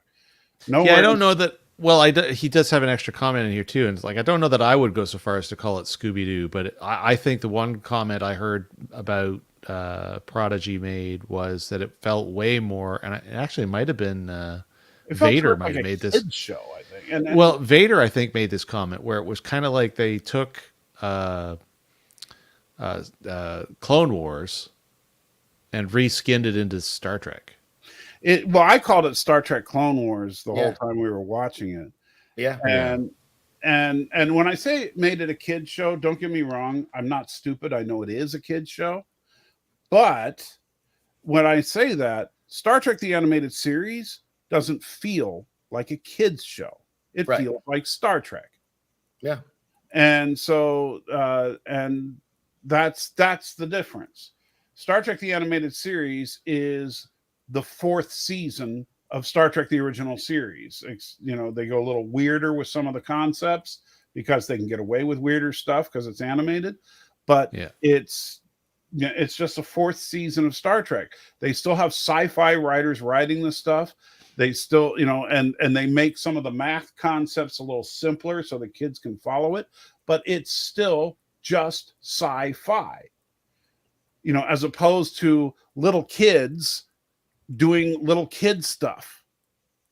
And the problem is, and I think this is a big problem with modern writers, is that modern writers have it in their heads that in order for the audience to enjoy a show, they have to see someone that looks like them or that they can quote unquote identify with. So for a kid to enjoy a show, they have to see a little kid on the screen, which is completely bogus. What kids want is a role model. Yeah. What kids want, like when I was a little kid, you know what I used to watch? Star Trek, the original series, because we didn't have TNG and the rest of that crap, but we had the original series. And so I didn't want to watch Captain Kirk as a baby. I wanted to watch Captain Kirk as a 34-year-old man thinking that's what I want to be like when I'm 34 years old. Testify. Yeah. So don't sit there and feed me little kids doing little kid crap when I'm a little kid. Show me what I should aspire to be. Now, you know what? You're actually making a similar argument to R&B in that video that Jason. Yeah, you really do need to watch that. Yeah. It's absolutely worth it. Well, that's why I say R&B is not a dumb guy. I disagree with him on a few things, but I don't dislike the guy. I just. Well, I think that the thesis he puts forward in his video, although you may not necessarily agree with everything he says, because I didn't either, but he crystallizes an awful lot of thoughts, I think, that a lot of us have been having over the last, well, frankly, since 2009. And it's definitely a new source of rethinking how to debate this or how to care about it or what it is we're going to have to, come to terms with, perhaps, with the way things are going with the Star Trek franchise. And, I mean, I'm not a giant Nerdrotic fan, but Gary did make an interesting point in that when he was on the Salty Nerds the other day, with all the troubles that Paramount is going through financially, and with the writer's strike, and now with the likely actor's strike, and everything that's going on, there's a serious and unfortunate chance that we may lose Star Trek again for a while, like a really long while. Yeah. So what that's going to look like long term, it's going to be so difficult to say, because I mean, on top of the fact that Paramount is having trouble, we know too, also, just as a side note, that Disney Corporation is hemorrhaging money left and right now. All these places were stupid. They should have just continued to license their products to like a Netflix. And I'll tell you what like if you look at a lot of box office receipts this year, it's been really doing poorly. Like the big money movies are not doing well. See, Mom, I've always said that, but they disagree. They disagree with that. Like if you look at like The Flash, complete bomb.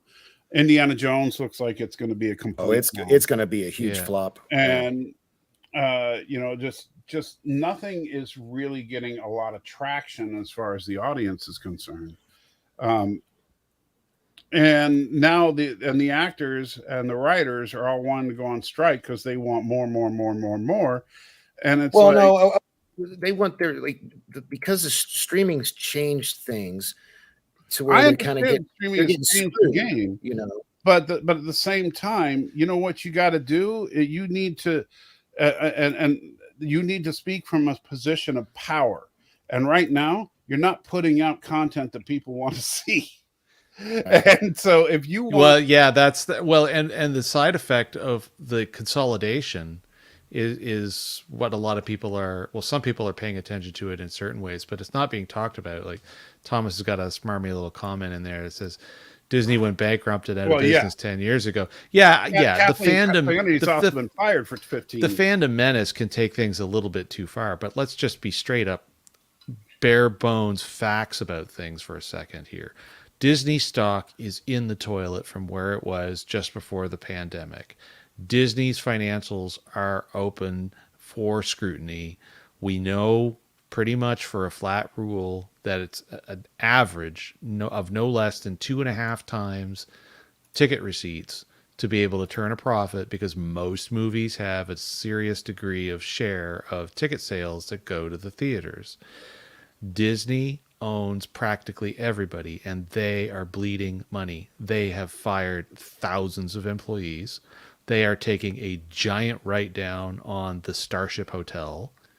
They are losing ground in a big way to Universal Orlando versus the Walt Disney World theme parks. Disney they've made way too many mistakes with way too many things in way too many ways for most people to even keep track of most of the time. It's a serious problem, because we're talking about some huge franchises that are now the property of Disney that are at risk of either completely being lost forever or being shelved for a very long time. Disney, so ever since taking over Lucasfilm, Disney has almost systematically destroyed the Star Wars I love. Like, there's been couple good things, like Rogue One was good. Or what were you gonna say, Michael? Sorry. Well, to be fair, Kathleen Kennedy was in the works to take over Lucasfilm before Disney bought it.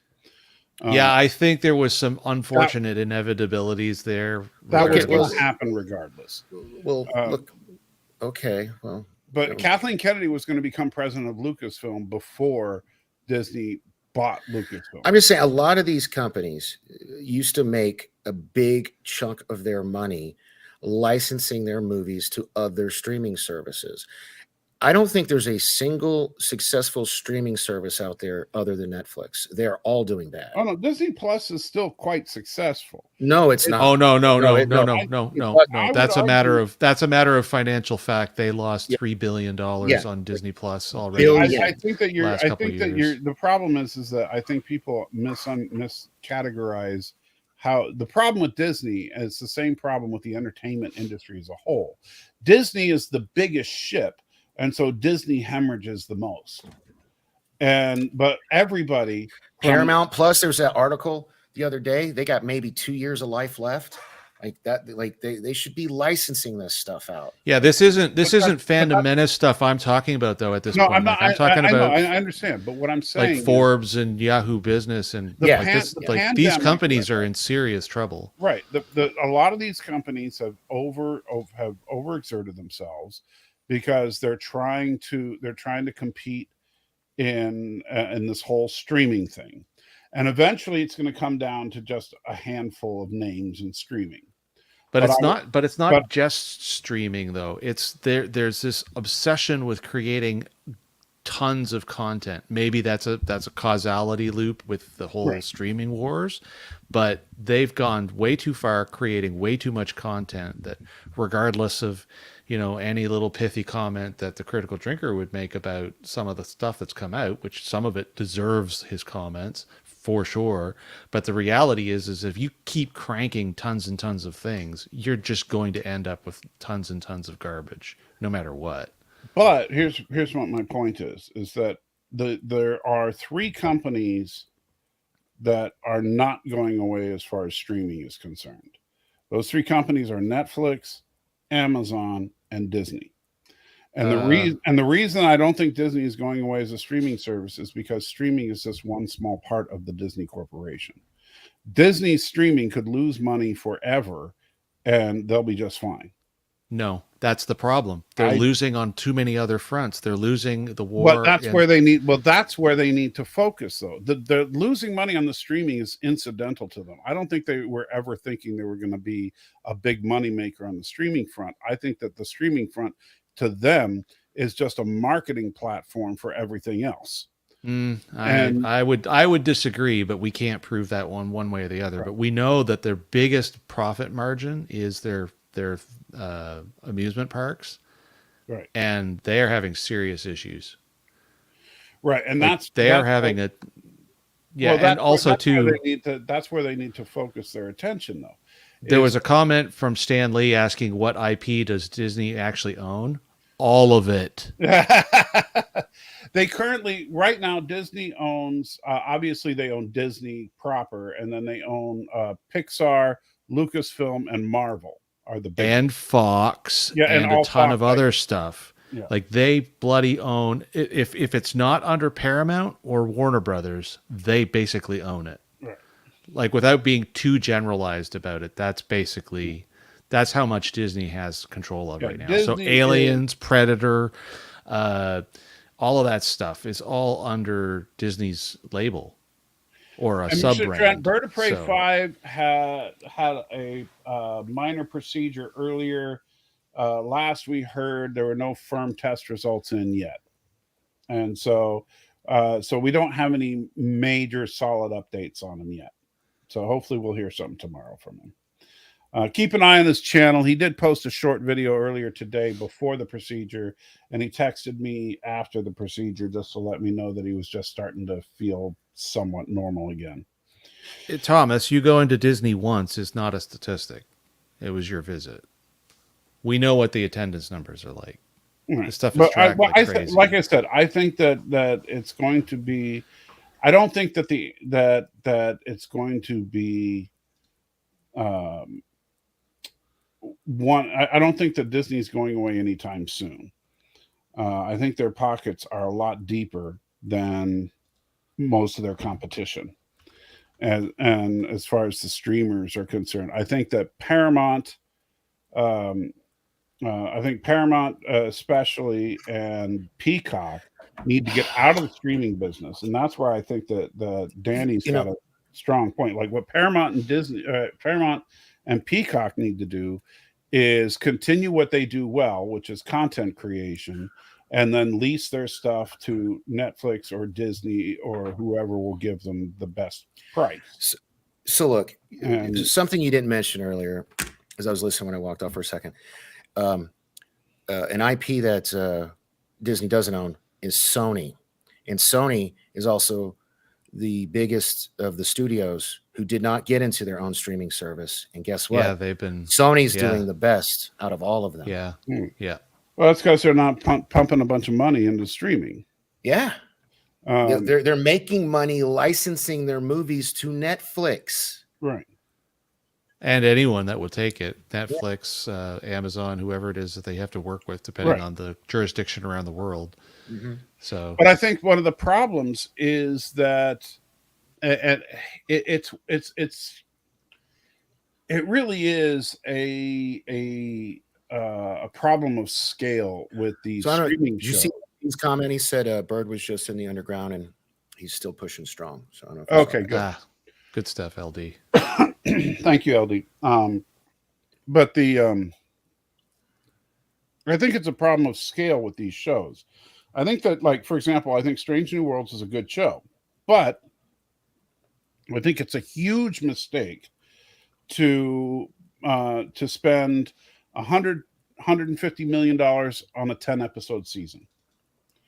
I think that they should spend the same amount of money, but make a 25-episode season and broadcast it.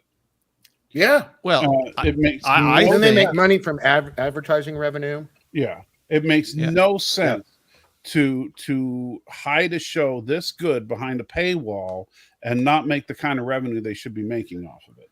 Well, and I think the same kind of a rule that was basically applied to Star Trek movie making should be applied fairly aggressively to an awful lot of, quote unquote 1 hour drama shows, whether they're science fiction or not. And that is that you shouldn't be throwing buckets of money at it for nothing. Right.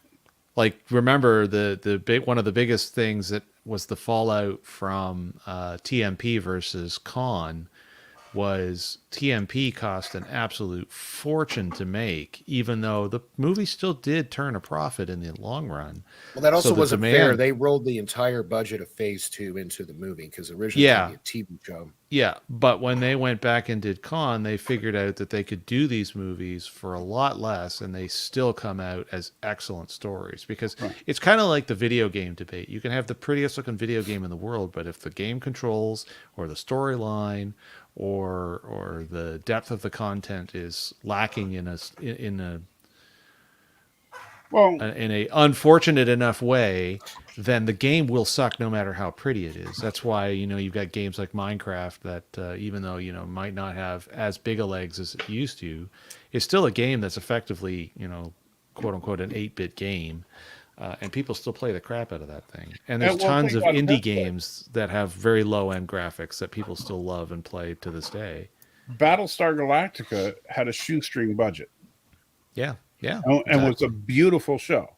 Yeah. Well, not just beautiful, but a very well written. I know we use the word dense a lot, but it's a really good show. Right. And that's because you had a showrunner that was passionate about the show.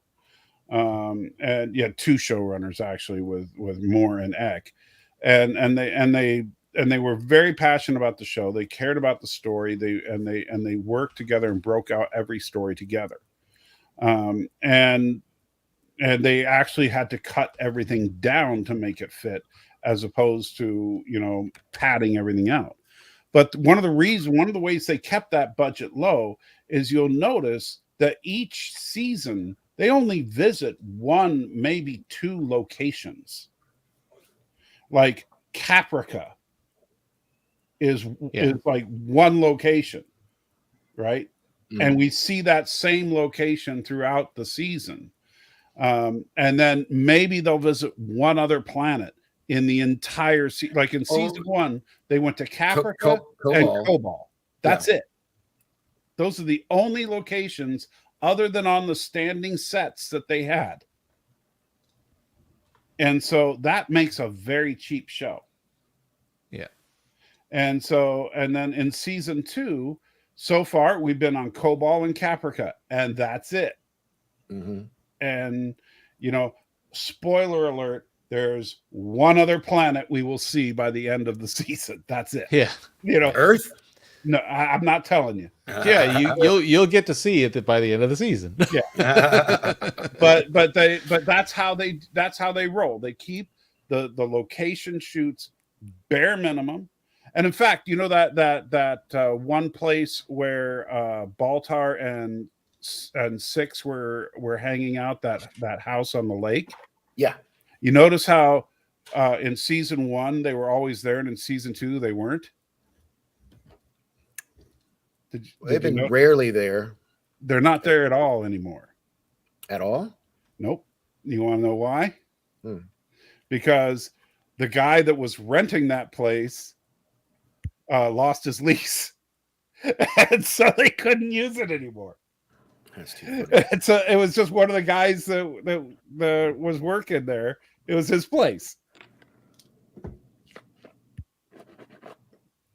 Oh man, digging around to see what Thomas said, that there was a couple of the episodes up, but they're not on Paramount Plus, so I don't know who's putting them up there. Anyway, in the process of going through here, the infamous live stream with the "It All Resonates With Me" is actually back up on the Paramount Plus channel.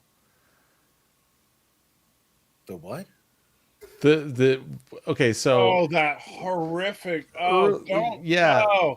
No, we do not talk about that. I think because it's it's 2022. So last year, Danny, they on Star Trek Day, they had two people hosting from the red carpet that were so dumb. Beyond clearly in no way whatsoever even familiar with Star Trek beyond the two words being side by side. And they were constantly saying that all this stuff from Star Trek resonated with them. And then they started going into this spot where they were showing some of the memorabilia from the TOS series. And it was Ricardo Taliban. Yes. Ricardo Taliban? That's what they call him. Oh my God. Why would they put that back up?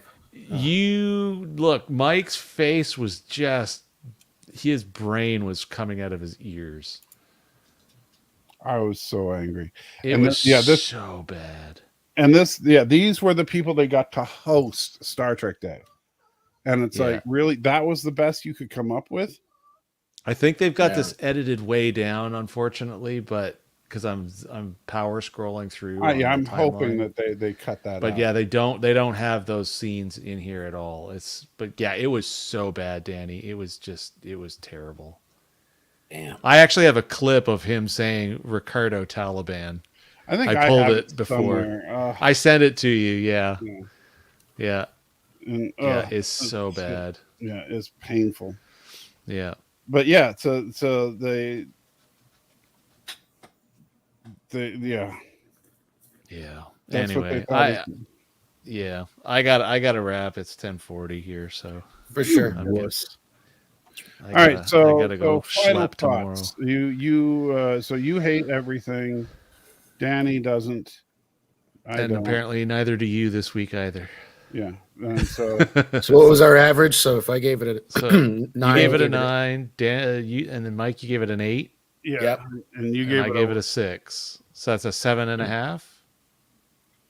I don't know. My head's Is my too math fuzzy that for good? math. I don't know. So there you go. 7.5 official score. So remember, you are the salt of the earth, but I am the salty trekker. Danny is Danny, and Jason is a grumpy Canadian, which you don't see those very often. I am the crusty Canadian today. The crusty. That should be your new nickname. There we go. Canadian. The crusty Canadian. There we go.